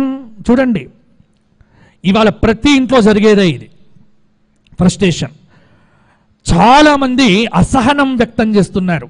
అంటే అసహనం అనేటువంటిది నేనైతే గమనిస్తున్న 16 ఏళ్ల నుంచి 26 ఏళ్ల మధ్యలో ఉన్న వాళ్ళకున్నంత అసహనం ఇంకెవ్వరికీ లేదండి. మాట్లాడితే అసహనం వ్యక్తం చేయడం. ఇగో ఈ అసహనాలు పోవాలి అంటే ముందు వీళ్ళకు ఒక ట్రైనింగ్ ఇవ్వాలి. నువ్వు ఉదయం ఇవ్వగానే ముందు శంకరుణ్ణి చూడరా. ఫస్ట్ శంకర భగవత్పాదుల వారిని చూడు, దక్షిణామూర్తిని చూడు ఫస్ట్. అంటే మరి వారిని చూస్తే పోతుందా ఫ్రస్ట్రేషన్? పోతుంది. నువ్వు చూడటం మొదలుపెట్టు, అదొక సాధన. లేచి ఒక రోజు ఒక్క 10 నిమిషాలు శంకర భగవత్పాదుల వారి చిత్రపటం ముందు కూర్చొని ఆయన చూపిస్తున్నటువంటి చిన్ముద్రను చూస్తూ ఒక్క 5 నిమిషాలు మీరు సాధన చేయగలిగితే మీలో ఉన్నటువంటి ఫ్రస్ట్రేషన్ 48 రోజుల్లో కంట్రోల్ కాకపోతే మరల మీరు వచ్చే సంవత్సరం నన్ను ఇదే వేదిక మీద నిలదీసి నన్ను అడగండి, నేను తప్పని ఒప్పుకుంటా. ఎక్కడికి నేను పోను, అంత కాన్ఫిడెంట్గా చెప్తున్నా నేను. కాపాలికుడు చాలా ఫ్రస్ట్రేషన్తో వచ్చాడు శంకరుల దగ్గరికి. ఎందుకంటే వాడి ఫ్రస్ట్రేషన్ ఏమిటి? కోరిక. వాడి తపస్సుకు సిద్ధి పొందటానికి ఒక బలి ఇవ్వాలి. ఎవరిని ఇవ్వాలి? దేశాన్నేలే రాజును గాని, సర్వసంగ పరిత్యాగి అయినటువంటి ఒక సన్యాసిని గాని బలివ్వాలి. దేశాన్నేలే రాజును బలివ్వాలంటే వీని తలకాయ ఎగిరిపోతుంది. వెతికి అలసిపోయాడు. అందుకే కాపాలికుడు తిరుగుతూ ఈ పాలధార పంచదార ప్రదేశానికి రాగానే అక్కడ కూర్చున్నాడు. ఎవరు అంటే, ఎంత బారాస్తాడండి విద్యారణ్య భగవత్పాదుల వారు మాధవీయ శంకర విజయంలో 11వ సర్గ ఎప్పుడైనా మీరు చదివితే చదవండి. ఉగ్రభైరవ వధ అనేటువంటి పేరుతో శంకర విజయంలో చాలా అద్భుతమైనటువంటి ఘట్టం అక్కడ వర్ణిస్తారు. అసావపశ్యన్ మదనాద్యవశ్యో వశ్యేంద్రియాశ్వై మునిభిర్విముగ్యో ఆదిశ్య భాష్యం సపది ప్రశస్యం ఆసీనమాశ్రిత్య మునిరహస్యో. ఎన్ని విశేషణాలు శంకరులకు! కామక్రోధాదులకు లొంగనివాడు, ఇంద్రియములనేటువంటి గుర్రములను వశపరుచుకోవటంలోనే మునుల కంటే అతీతమైన స్థితిని పొందినటువంటి వాడు, లోకంలో ప్రశంసించటానికి తగినటువంటి అనేక రకములైనటువంటి అద్భుతమైనటువంటి భగవత్తత్వ విభూతిని ఈ జగత్తుకు, వ్యాస వాంగ్మయ హృదయ స్వారస్యాన్ని ఈ జగత్తుకు భాష్య రూపంలో బోధించి ఏకాంత ప్రదేశంలో కూర్చున్నటువంటి అద్భుతమైనటువంటి ప్రజ్ఞావేత్త అయినటువంటి సాక్షాత్తు సనక సనందన సనత్కుమార సనత్సుజాతాది మాననీయ మహత్తర మహర్షి పుంగవులకు దక్షిణామూర్తి రూపంలో ఉపదేశం చేసినటువంటి ఆ సదాశివ పరబ్రహ్మ స్వరూప దక్షిణామూర్తే ఆ వటవృక్షము నుంచి తన మౌనాన్ని విడిచిపెట్టి ఈ జగత్తును బాగుపరచటానికి ఈ జగత్తు యందు వైశాఖ శుక్ల పంచమి రోజున ఆర్ద్రా నక్షత్రములో అవతరించినటువంటి శంకర భగవత్పాదుల వారి యొక్క అమోఘమైన దివ్య అద్భుత స్వరూపాన్ని ఈ కాపాలికుడు చూచి సాష్టాంగ నమస్కారం చేసినాడు. ఒక్కసారి, స్వామి ఏమిరా అన్నాడు. గుణాం స్తవాకర్ణ్య మునేన వద్యాన్ సార్వజ్ఞ సౌశీల్య దయాలుతాద్యాన్. హే మునే, సర్వజ్ఞత్వం, సౌశీల్యము, దయాలుత్వము మొదలైనటువంటి నీ గొప్ప గుణాలను విని నీ ప్రవర్తనను తెలుసుకొని నిన్ను దర్శించాలి అని మీ దగ్గరికి వచ్చా. చెప్పు, ఏం కావాలి? ఎప్పుడు కూడా గురువులు మీరు ఏదడిగినా ఇస్తారండి. గురువులు ఉన్నదే కరుణ. అందుకే నన్ను చాలామంది అడుగుతారు, అదేమిటండి మీ గురువు గారు వాడికి కూడా ఆశీర్వచనం ఇస్తున్నాడు, వాడు దొంగ అండి, వాడు దుర్మార్గుడు అండి, అది గురువులకు తెలియదా?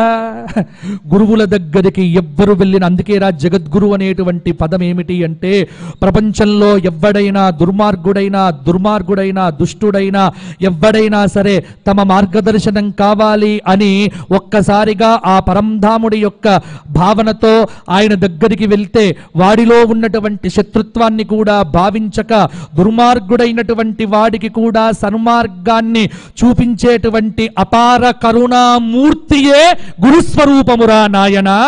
కాబట్టి వారికి తెలియంది కాదు, వారికి తెలుసు ఎవడు దుర్మార్గుడు, ఎవడు దుష్టుడు, ఏ భావనతో నా దగ్గరికి వచ్చాడో. కానీ ఈ భావాలు, ఈ దుర్మార్గతనాలు, ఈ దుష్టభావాలు అన్ని చోట్ల ప్రదర్శించినట్టుగా గురువుల ముందు ప్రదర్శించలేవు. మనం అనుకుంటాం ఆయనకు తెలియదా అని.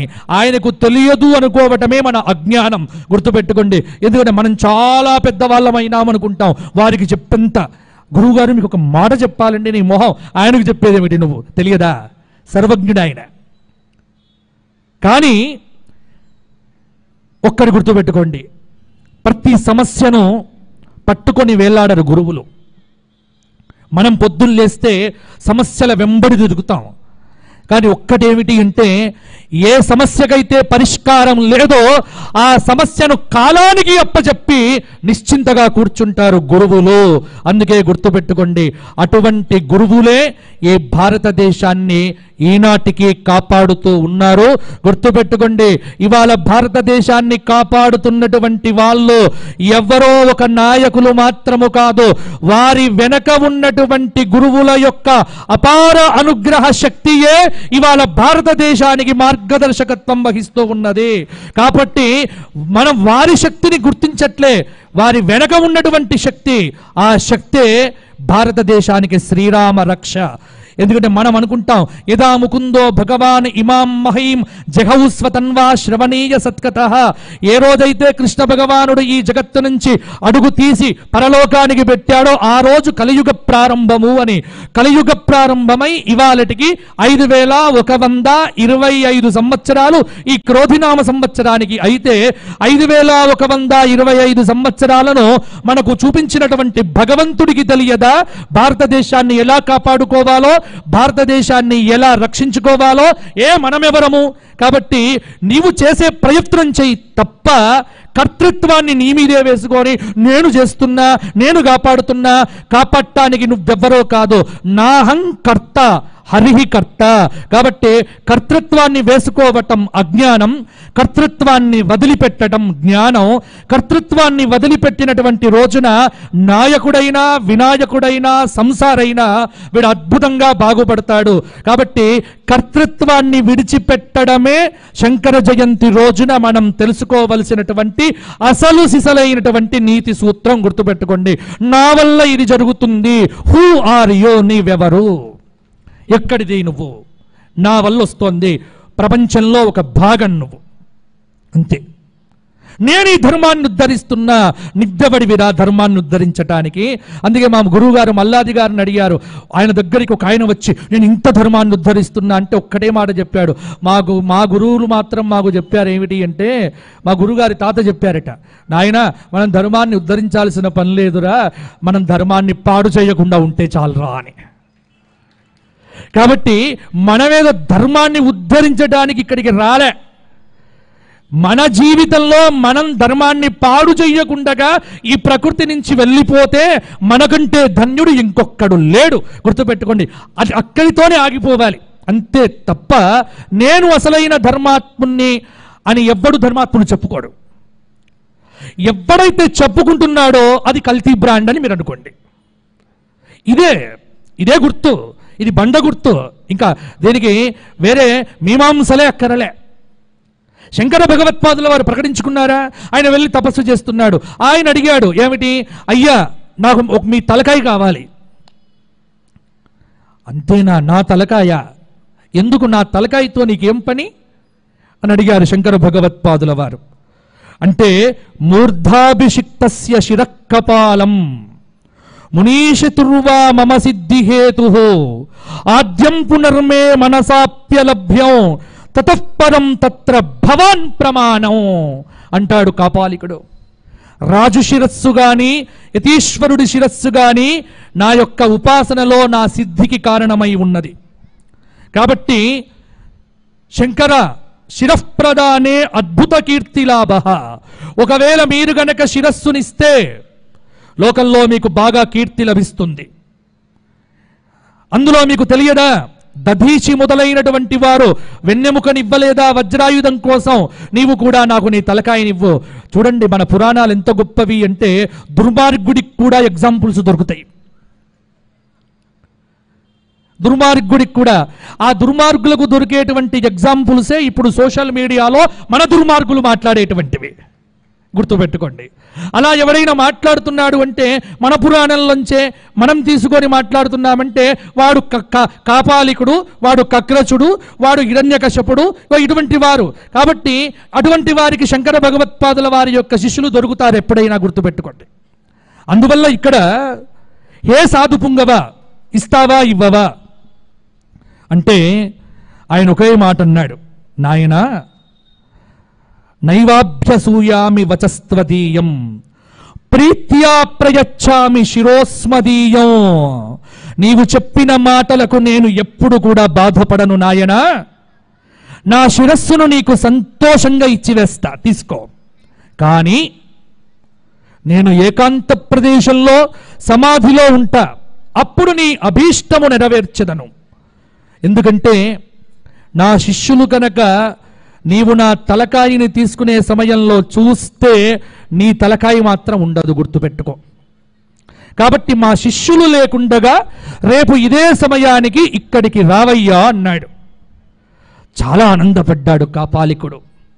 అంటే ఈ కథ చాలా, నిజానికి ఇప్పుడు మనకు సమయం సరిపోదు కాబట్టి షార్ట్ కట్లో వెళ్తున్నా కానీ ఇది ఒక్కరోజు చెప్పుకునే కథ కాదు. ఇక్కడ విద్యారణ్య భగవత్పాదుల వారు చెప్పిన ప్రతి శ్లోకం, శంకర భగవత్పాదుల వారు మాట్లాడే ప్రతి విశేషణం ఒక అద్భుతం, మనకు ఒక అద్భుతమైనటువంటి సూత్రాన్ని ఇస్తుంది. మన జీవన విధానానికి ఒక అద్భుతమైనటువంటి మార్గాన్ని చూపిస్తుంది. అంటాడు శంకర భగవత్పాదుల వారు, నాయనా రేపు పొద్దునరా. వచ్చాడు తెల్లవారి. తం భైరవో లోకపూజ్యం. భైరవుడు చాలా ఆనందపడ్డాడు. తెల్లవారింది. శంకర భగవత్పాదుల వారు సమాధిలో కూర్చున్నారు. ఎలా? జతృప్రదేశే చిబుకం నిధాయ అంటే కంఠాద ప్రదేశంలో తన గడ్డమును అదిమిపెట్టి కొంత నోరు తెరుచుకొని మోకాళ్ళపై చేతులు వెలకిల్లాబెట్టి అరమూత పడినటువంటి కన్నులతో నాసిక అగ్రాన్ని చూస్తూ శంకర భగవత్పాదుల వారు యోగసిద్ధిలో ఉన్నారు. అంటే సర్వేంద్రియములను బ్రహ్మ చైతన్యంలో లయం చేశాడు మహానుభావుడు. సమస్త సృష్టిని స్వరూప అవస్థానం చేత మరచి చిన్మాత్రుడిగా మిగిలిపోయాడు శంకర భగవత్పాదుల వారు. విలోక్యతం హంతుమపాస్తకం శంకః. చిన్మాత్రుడిగా మిగిలి ఉన్నటువంటి శంకరుణ్ణి చూచి బుద్ధిపూర్వకంగా తాను సంపాదించుకున్నటువంటి ఆ కాపాలికుడు బ్రహ్మాండమైనటువంటి ఖడ్గం పట్టుకొని వచ్చాడు. వచ్చి ఆ కత్తి పట్టుకొని శంకర భగవత్పాదుల వారి దగ్గరికి వస్తున్నాడు. ఈ ఘట్టం చదువుతున్నప్పుడు ఈ 11వ సర్గ నాకు భాగవతంలో 7వ స్కందంకి వెళ్ళిపోతా. నేను ఇదే సరిగ్గా కథ. ఎక్కడరా హరి, ఎన్నో చోట్ల వెతికి తినిరా, ఈరోజుకు నాకు చిక్కలేదురా. ఒకవేళ నీవి కారణం చేతనే గనక నాకు ఆ హరిని చూపించగలిగితే మన పితృపితామహ ప్రపితామహాదుల యొక్క పూర్వపుణ్యము చేత ఈ వంశాన్ని శుద్ధి చేసి ఆ విష్ణువును నేను చంపటానికి సిద్ధంగా ఉన్నారా? ఒరేయ్ ప్రహ్లాద, ఏడిరా, ఎక్కడరా, ఏ విధంగా ఉన్నాడురా? నాన్న అక్కడ ఇక్కడ అని మాట్లాడకు నాన్న. ఇందుగలడందు లేడని సందేహము వలదు చక్రి, సర్వోపగతుండు ఎందెందు వెతికి చూచిన అందందే గలడు దానవాగ్రని వింటే, దానవాగ్రని వింటే. కలడంబోధి కలడు గాలింగలడు యస్మిన్నిదం యతశ్చేదం ఏనేదం యయిదం స్వయం యో అస్మాత్ పరస్మాచ్చ పరస్తం ప్రపద్యే స్వయంభువం. సర్వత్రా వ్యాపించినటువంటి వాడు ఇక్కడ అక్కడ అని వెతకడమేమిటి నాన్న, ఎక్కడైనా ఉండగలుగుతాడు. ఓహో, అయితే ఏ జడమైనటువంటి స్తంభమునందు ఉన్నాడురా అంటే ప్రపంచంలో ప్రతి చోట ఉన్నటువంటి పరమాత్మకు జడము చైతన్యము అనేటువంటిది లేదు నాన్న. జడమును కూడా చైతన్యపరచటువంటి శక్తి ఉన్నటువంటి వాడే నా విష్ణువు, నా పరంధాముడు. కాబట్టి ఇక్కడ ఎక్కడైనా ఉన్నాడు. ఓహో, అయితే ఈ జడమైనటువంటి ఈ స్తంభమునందు నాకు కనిపించగలడా? అంతటా వ్యాపించిన వాడు స్తంభములో లేకుండా ఉంటాడా నాన్న? అక్కడ కూడా ఉండగలడు. ఓహో అన్నాడు. ఓరలోంచి కత్తి తీశాడు. అక్కడ హిరణ్యకశ్యపుడు తీసింది కత్తి, ఇక్కడ కాపాలికుడు ఎత్తింది కత్తి. అక్కడ ఉన్నటువంటి వాడు ప్రహ్లాదుడు, ఇక్కడ ఉన్నటువంటి వాడు శంకర భగవత్పాదుల వారు. అది సత్యయుగం, అది కృతయుగం, ఇది కలియుగం. మధ్యలో 3 యుగాలు, 17,96,000 సంవత్సరాల కృతయుగం, 12,96,000 సంవత్సరాల త్రేతాయుగం, 8,64,000 సంవత్సరాల ద్వాపర యుగం, 4,32,000 సంవత్సరాల కలియుగం. కానీ భగవంతుడు, పరంధాముడు, పరమేశ్వరుడు, అఖిలాండకోటి బ్రహ్మాండ నాయకుడైనటువంటి ఆ చిన్మూర్తి స్వరూపుడైనటువంటి మహావిష్ణువు ఆ కృతయుగంలో ప్రహ్లాదుని మాటను నిజం చెయ్యటానికి ఆయన ఆ జడమైనటువంటి స్తంభములో కూడా పరంధాముడు. అందుకే ఎప్పుడైతే హిరణ్యకశ్యపుడు తన యొక్క ఖడ్గాన్ని లాగి ఒక్కసారి స్తంభం తతాడ అతిబలః స్వముష్టినా, స్తంభాన్ని ఎప్పుడైతే తన యొక్క పిడికిటి పోటు చేత ఆ స్తంభాన్ని ఒక్క గుద్దు గుద్దినాడో, ఇక్కడ కలియుగంలో మరల ఈ కలియుగం యొక్క మొదటి పాదంలో అద్భుతమైనటువంటి ఆ శ్రీశైల మల్లికార్జున స్వామి వారి యొక్క పాతాళగంగా సమీపంలో కూర్చున్నటువంటి దక్షిణామూర్తి స్వరూపమైనటువంటి శంకర భగవత్పాదుల వారి యొక్క శిరస్సు మీద ఈ కాపాలికుడు ఎప్పుడైతే ఖడ్గము పెట్టి ఒక్క దెబ్బ కొట్టబోతున్నాడో, కృతయుగంలో స్తంభాన్ని కొట్టినాడో హిరణ్యకశ్యపుడు, కలియుగంలో శంకర భగవత్పాదులను కొట్టడానికి వచ్చినాడు. కానీ కృతయుగంలో జడమైనటువంటి స్తంభము నుంచి స్వామి అవతరించబోతుంటే, కలియుగంలో జడము నుంచి అవతరించడం కాదు, ఎప్పుడైతే ఈ ఖడ్గము వెళ్ళి శంకర భగవత్పాదుల వారి యొక్క శిరస్సు దగ్గరికి రాబోతూ ఉన్నదో, పాతాళ గంగలో స్నానం చేస్తున్నటువంటి అద్భుతమైనటువంటి ఉగ్రం వీరం మహావిష్ణుం జ్వలంతం సర్వతోముఖం నృసింహం భీషణం భద్రౌ మృత్యోర్మృత్యౌ నమామ్యహం అని అహరహము అద్భుతంగా నరసింహోపాసన చేస్తున్నటువంటి ఆ పద్మపాదుల వారికి ఒక్కసారిగా శరీరం మీదకే నరసింహ ఆవేశం జరిగింది. పాతాళ గంగలో స్నానం చేస్తున్న ఆ పద్మపాదుల వారు దిక్కున 2 కళ్ళు తెరిచినాడు. తమ గురువులకు ఏదో హాని కలగబోతోంది అనుకున్నాడు. వెంటనే హే నృహరే పాహిమాం అని ఎప్పుడైతే ప్రార్థన చేసినాడో ఎక్కడో పాతాళ గంగ దగ్గర ఉన్నటువంటి పద్మపాదుడు అరివీర భయంకరుడై అద్భుత స్వరూపుడై అచండ ప్రచండమైనటువంటి ప్రకటీకృతమైనటువంటి పరాక్రమముతో ఒక్క తొక్కుడు తొక్కి భూమిని ఆకాశ మార్గంలోకి లేచినాడో కృతయుగంలో ఉన్నటువంటి ఆ స్తంభము ఎప్పుడైతే హిరణ్యకశ్యపుడు ఒక్కసారిగా బద్దలు కొట్టినాడో ఆ బద్దలైనటువంటి ఆ భయంకరమైనటువంటి స్తంభము నుండి అకార ఉకార మకారాత్మకమైనటువంటి ఓంకారం అనేటువంటిది మొట్టమొదలు శబ్ద బ్రహ్మ యొక్క ఆవిర్భావము. ఆ శబ్ద బ్రహ్మ ఆవిర్భావము తరువాతే సగుణ సాకార సుందర పరబ్రహ్మ యొక్క ఆవిర్భావము. అందుకే గణగణ గణ గణ గణ గణ గణ అనేటువంటి గంటలతో ఆ స్తంభమంతా కూడా ప్రాణశక్తితో కదలటం మొదలు పెడితే దేవ గరుడ గంధర్వ కిన్నర కింపురుషాది మాననీయ మహత్తర మహర్షి పుంగవులెల్లా కూడా తమ తమ లోకాల నుంచి కదిలిపోతూ ఉంటే ఈ సమస్తమైన అండపిండ బ్రహ్మాండ ప్రపంచమంతా కూడా ఒక్కసారిగా తీవ్రమైనటువంటి వాయువేగంతో కదలిపోతూ ఉంటే నవకోటి సూర్య ప్రభామండిత దివ్య స్వరూపముతో సూర్య భగవానుడు చండరశ్మి దివాకరుడై ఈ భూమండలాన్ని దహనం చేసేంత ఆవేశంతో భూమి దగ్గరికి రాబోతూ ఉంటే ఈ భూమండలాన్ని మోస్తున్నటువంటి అనంతుడైనటువంటి ఆదిశేషుడు కూడా తాను మొయ్యలేనటువంటి బరువును పొందుతూ తన యొక్క ఫనములను తగ్గించుకోవటం మొదలుపెట్టినప్పుడు ఆ భూమండలాన్ని మోస్తున్నటువంటి అష్టదిగ్గజములు తమ తొండములెత్తి ఈ భూమండలాన్ని మేము మొయ్యలేము స్వామి,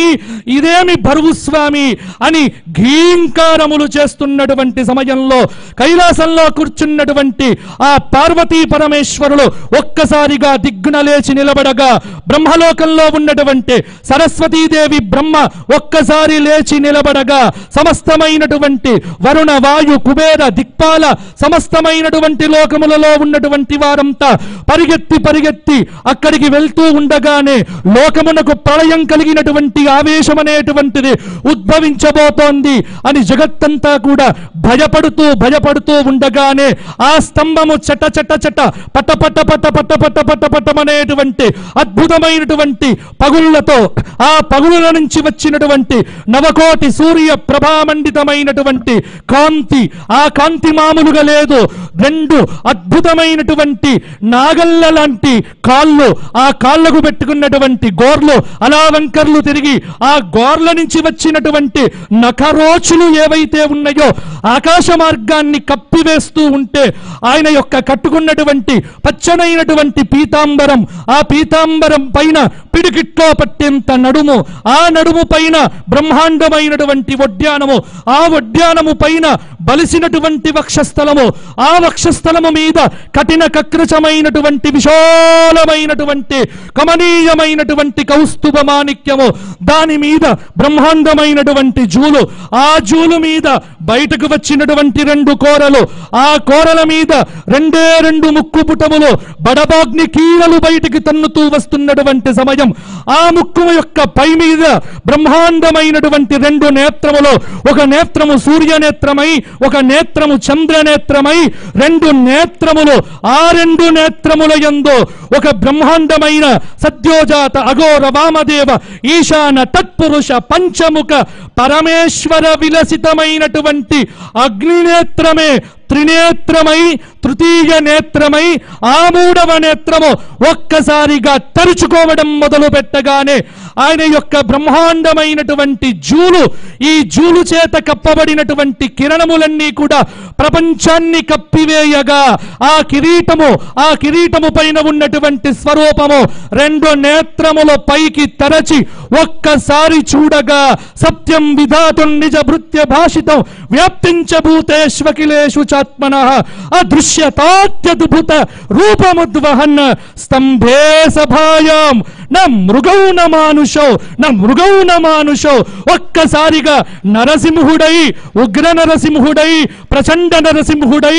ప్రకటీకృత నరసింహుడై, దావానల నరసింహుడై, బడబానల నరసింహుడై, అండపిండాలను సమస్తంగా నాశనం చేసే నరసింహుడై ఒక్కసారిగా ఆ హిరణ్యకశ్యపుని యొక్క వక్షస్థలం మీద సహస్ర బాహువులతో ఒక్క గుద్దు గుద్ది వాడి యొక్క ప్రేగులన్నీ తీసి మెడలో వేసుకున్నటువంటి ఆ అపరిమిత అద్భుత కరుణాస్వరూపుడైనటువంటి ఆ నరసింహుడే మరల ఈ కలియుగంలో పద్మపాదుల వారిని ఆవాహనం చేసి ఎలాగైతే హిరణ్యకశ్యప సంహారం చేశాడో ఆ నరసింహుడు ఈ పద్మపాద లక్ష్మీ నరసింహుడు శంకర భగవత్పాద ప్రహ్లాద తత్వాన్ని కాపాడటానికి ఎత్తిన కత్తి ఎత్తినట్టు ఉండగానే హరోం హర హర అని ఆ కాపాలికుడి యొక్క శిరస్సును ఒక్క దెబ్బ కొట్టి వెయ్యగా ఆ స్వామివారి యొక్క అపురూప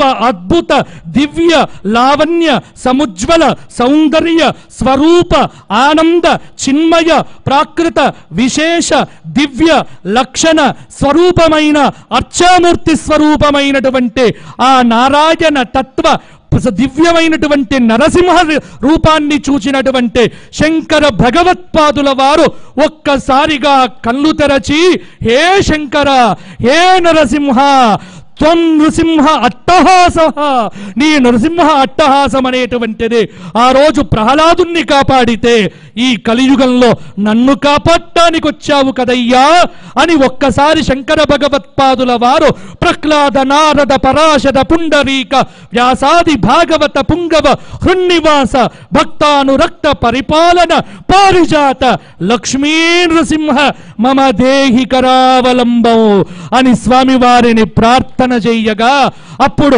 పద్మపాదుడితో పాటు సురేశ్వర, హస్తామలక, తోటక మొదలైనటువంటి శిష్యులు వచ్చి చూడగా కింద రక్తములో తేలియాడుతున్నటువంటి అద్భుతమైనటువంటి కాపాలికుణ్ణి చూచి ఆ కాపాలికుడి యొక్క పైన కూర్చున్నటువంటి అపరూప దివ్య ప్రశాంత చిన్ముద్ర స్వరూపమైనటువంటి కలియుగ దక్షిణామూర్తి అవతార స్వరూపమైన శంకర భగవత్పాదుల వారిని చూచినటువంటి సమస్తమైనటువంటి శిష్యులంతా కూడా, అబ్బా నరసింహ, నీ అనుగ్రహం ఎంత గొప్పదయ్యా, కృతయుగంలో చూపిన నీ అనుగ్రహం త్రేతాయుగంలో కనిపించలే, ద్వాపర యుగంలో కనిపించలే, మరల కలియుగంలో ఆదిశంకరులను కాపాడటానికి మాత్రమే కనిపించింది. అందుకే నృసింహావతారం ఈ జగత్తులో రెండు సార్లు వచ్చింది. ఒకటి ప్రహ్లాద రక్షకుడైనటువంటి నరసింహుడైతే, రెండవ నరసింహుడు శంకర భగవత్పాదులను కాపాడిన లక్ష్మీ నరసింహుడు. అందుకే ఆ లక్ష్మీ నరసింహ ఉపాసనయే ఈ రోజుకు శృంగేరిలో అనితర సాధ్యమై లక్ష్మీ నరసింహ సాలగ్రామ అర్చనతో ప్రతి నిత్యము జగద్గురువులు భారతీ తీర్థ మహాస్వాముల వారు, విధుశేఖర భారతీ మహాస్వాముల వారు పరంపరాగతంగా వస్తున్న లక్ష్మీ నరసింహ అనుగ్రహ విశేష అనుష్ఠానాన్ని శంకరుల నుంచి ఈరోజు దాకా మనకు అనుగ్రహిస్తూ వస్తున్నారు. కాబట్టి అటువంటి శంకర భగవత్పాదులను కాపాడినటువంటి ఆ లక్ష్మీ నరసింహుడు ఇక్కడ కూర్చుని ఈ కథను విన్నటువంటి మీ అందరినీ కూడా ఇలాగే కాపాడుగాక.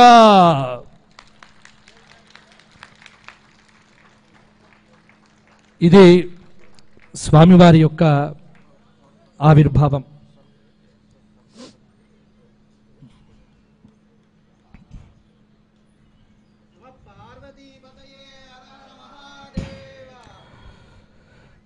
శంకర భగవత్పాదుల వారిని చూచి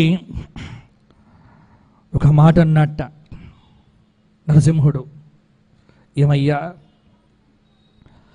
నీ ప్రాణం మీద కూడా నీకంత మమకారము లేదా అంటే స్వామి అన్నట్ట, ఎందుకు లేదయ్యా, త్వమేవ మాతా చ పితా త్వమేవ, త్వమేవ బంధుశ్చ సఖాత్వమేవ, త్వమేవ విద్యా ద్రవిణం త్వమేవ, త్వమేవ సర్వం మమ దేవ దేవ. నరసింహ, ప్రహ్లాదుని కాపాడిన నీవు నన్ను కాపాడలేవా? ఆ రోజు ఉన్నటువంటి నీవు ఈరోజు ఉండవా, భవిష్యత్తులో ఉండవా?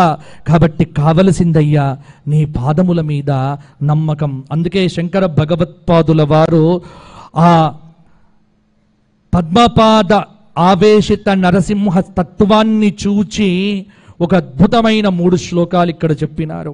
ఏమని అంటే, కల్పాంతోజృంభమాన ప్రమథ పరిబృఢ ప్రౌఢలాలాటవన్నిజ్వాలీడ త్రిలోకి జనిత చట చటాధ్వాన ధిక్కారధుర్య మధ్యే బ్రహ్మాండ బాండోదర కుహరమన్యైకాంత్య దుస్తాం అవస్థాస్త్యానస్త్యానో మమాయం దలయతు దురితం.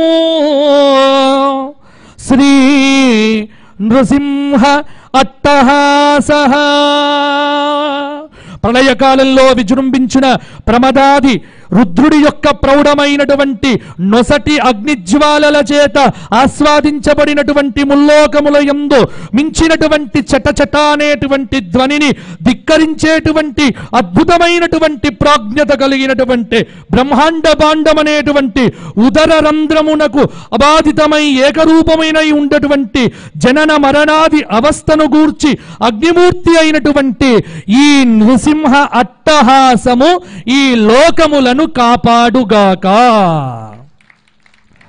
చూడండి, శంకర భగవత్పాదుల వారు తనను కాపాడమని అడగలే, నన్ను కాపాడు అని అడిగితే స్వార్థం. నన్నేమిటయ్యా, లోకాన్ని కాపాడితే లోకంలో నేను లేను. అందుకే గుర్తుపెట్టుకోండి, పెద్దలు ఎప్పుడు ఒక మాట చెప్తారు, పొద్దున్న ఇవ్వగానే ఏం ప్రార్థన చెయ్యాలి, ఒక్క ప్రార్థన చెయ్యండి, రేపు ప్రార్థన చేసి వెళ్ళండి. ఏమిటి? ఈ దేశాన్ని ధర్మబద్ధంగా పరిపాలించేటువంటి వాడికి నేను కట్టుబడి ఉంటాను. ఈ దేశాన్ని ధర్మంగా పరిపాలించే పాలకుడే ఈ దేశం ఉన్నంత కాలము రావాలి. ఈ దేశంలో సనాతన భారతీయ ధర్మము శిఖరోగ్రం మీద ఎప్పుడు కూడా నిలబడాలి. నా హిందూ దేవాలయాలు, నా దేశం, నా ధర్మం, నా యొక్క సంప్రదాయం, నా సనాతనమైనటువంటి సంస్కృతిని కాపాడేటువంటి ఏ నాయకుడైనా వాడు నాకు నాయకుడే. అంతే, వాడు ఎవడైనా సరే వాడే నా నాయకుడు. ఎందుకు? ఈ దేశం, ఈ ధర్మం, ఈ రెండు నాకు ముఖ్యం. ఈ రెండు బాగుంటే నా కుటుంబం బాగుంటుంది, నా భవిష్యత్తు తరం బాగుంటుంది.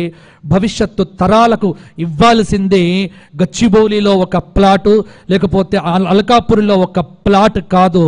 వాటిని కాపాడుకోవలసినటువంటి వ్యవస్థనివ్వండి, అవస్థలు లేకుండా. గుర్తుపెట్టుకోండి, లేకపోతే మరల జరిగేదేమిటో అనర్థమే. కాబట్టి దేశం కోసం, ధర్మం కోసం మనం ఎప్పుడు కూడా ఈ రెండు బాగుంటే మనము బాగుంటాం. శంకరుల యొక్క చరిత్ర చెప్పింది కూడా ఇదే. ఆసేతు హిమాచల భారతదేశాన్ని 4 భాగములుగా చేసి, ఎంతకంటే గొప్ప మేనేజ్మెంట్ గురు ఎక్కడ ఉంటాడండి? 1200 సంవత్సరాల క్రితం రాబోయేదంతా దర్శించి ఈ భారతదేశంలో కుటిలవాదులు, దురుక్తులు, కుటిలమైనటువంటి వాళ్ళు చాలా మంది వస్తారు.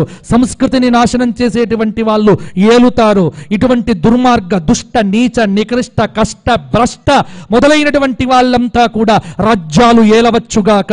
కానీ మీ భ్రష్టత, మీ కుటిలత ఎప్పుడు కూడా నిలవదుగాక, నిలవదు.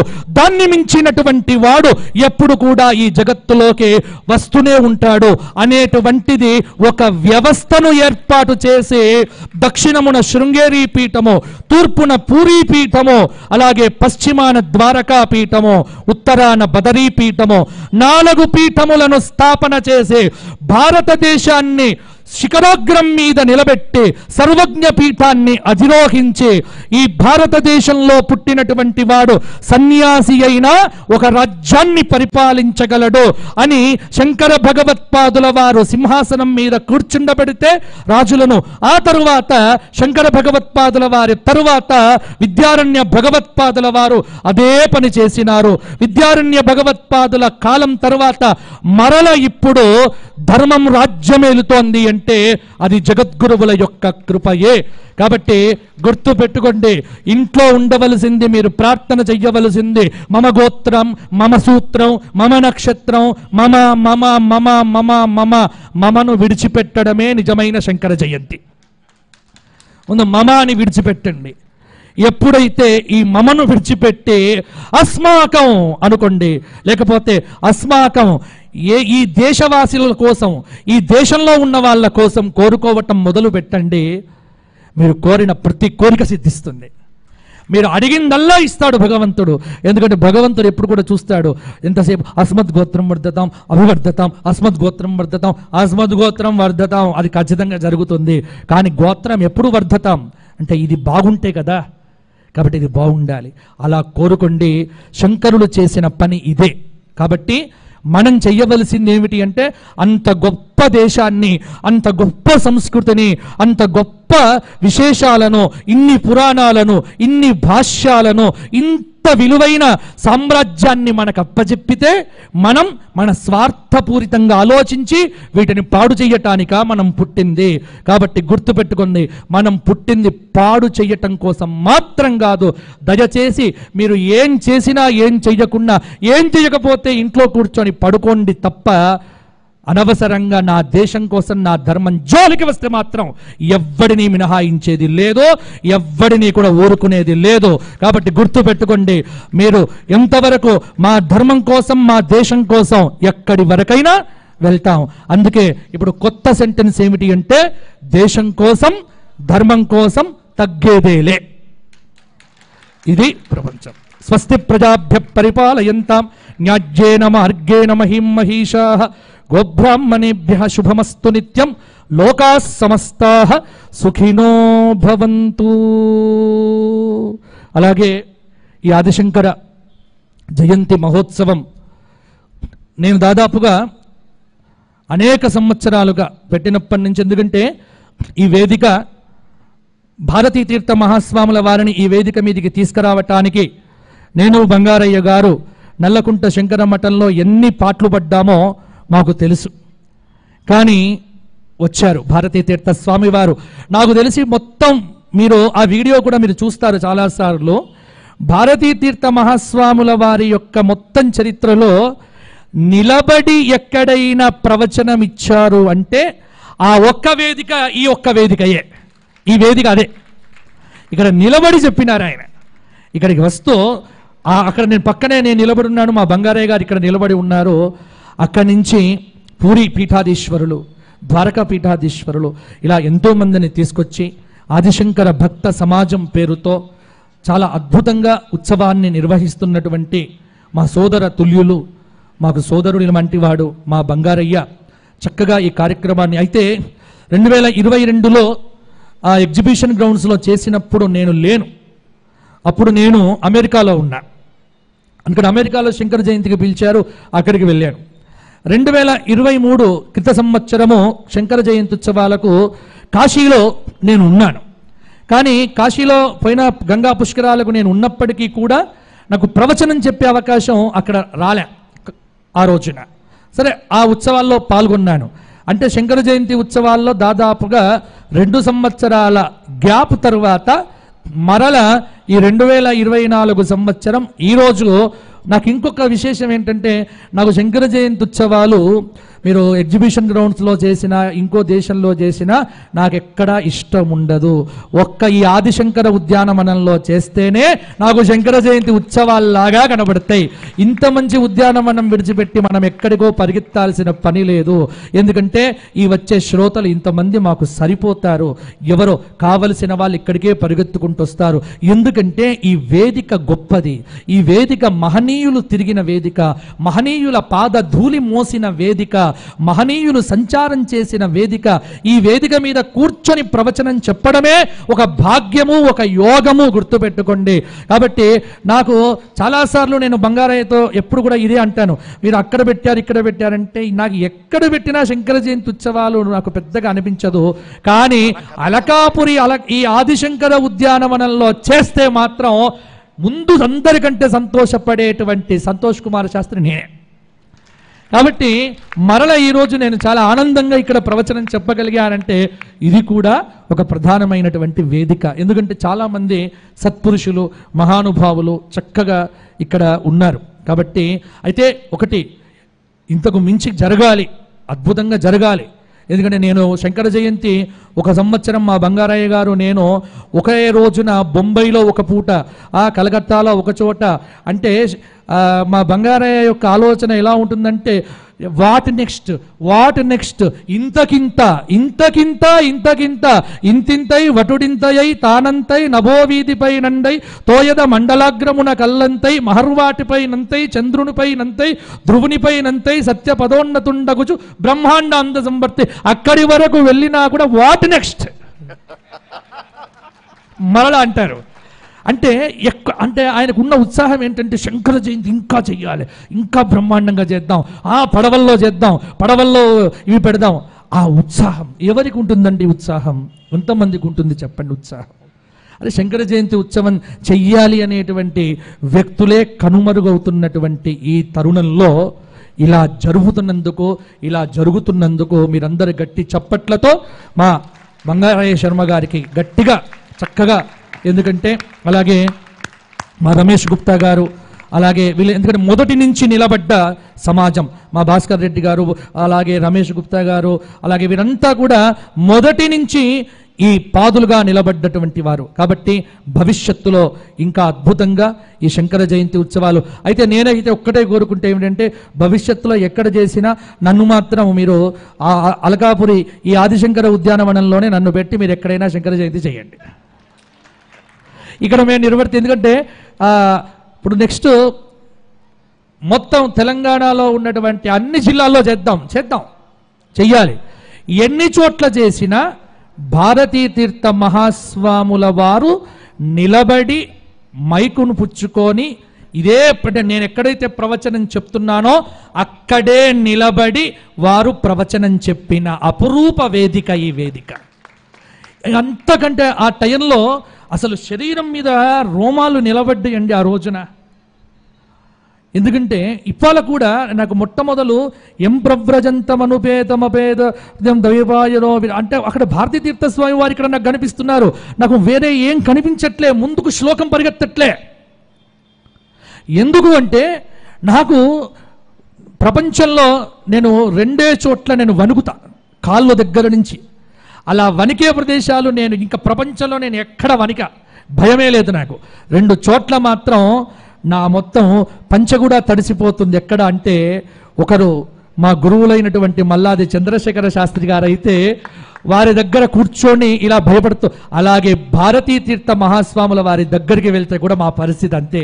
వారి దగ్గరికి వెళ్తే ఏం మాట్లాడాలో తెలియదు, అలా స్పెల్ బౌండ్ అంటాం అంతే, అవాక్కైపోవడమే. అసలు శ్లోకం రాదు, పొరపాటున ఏమైనా శ్లోకం చెప్పరా అంటే శోకమే, ఇంకా ఏముండదు అక్కడ, శోకమే.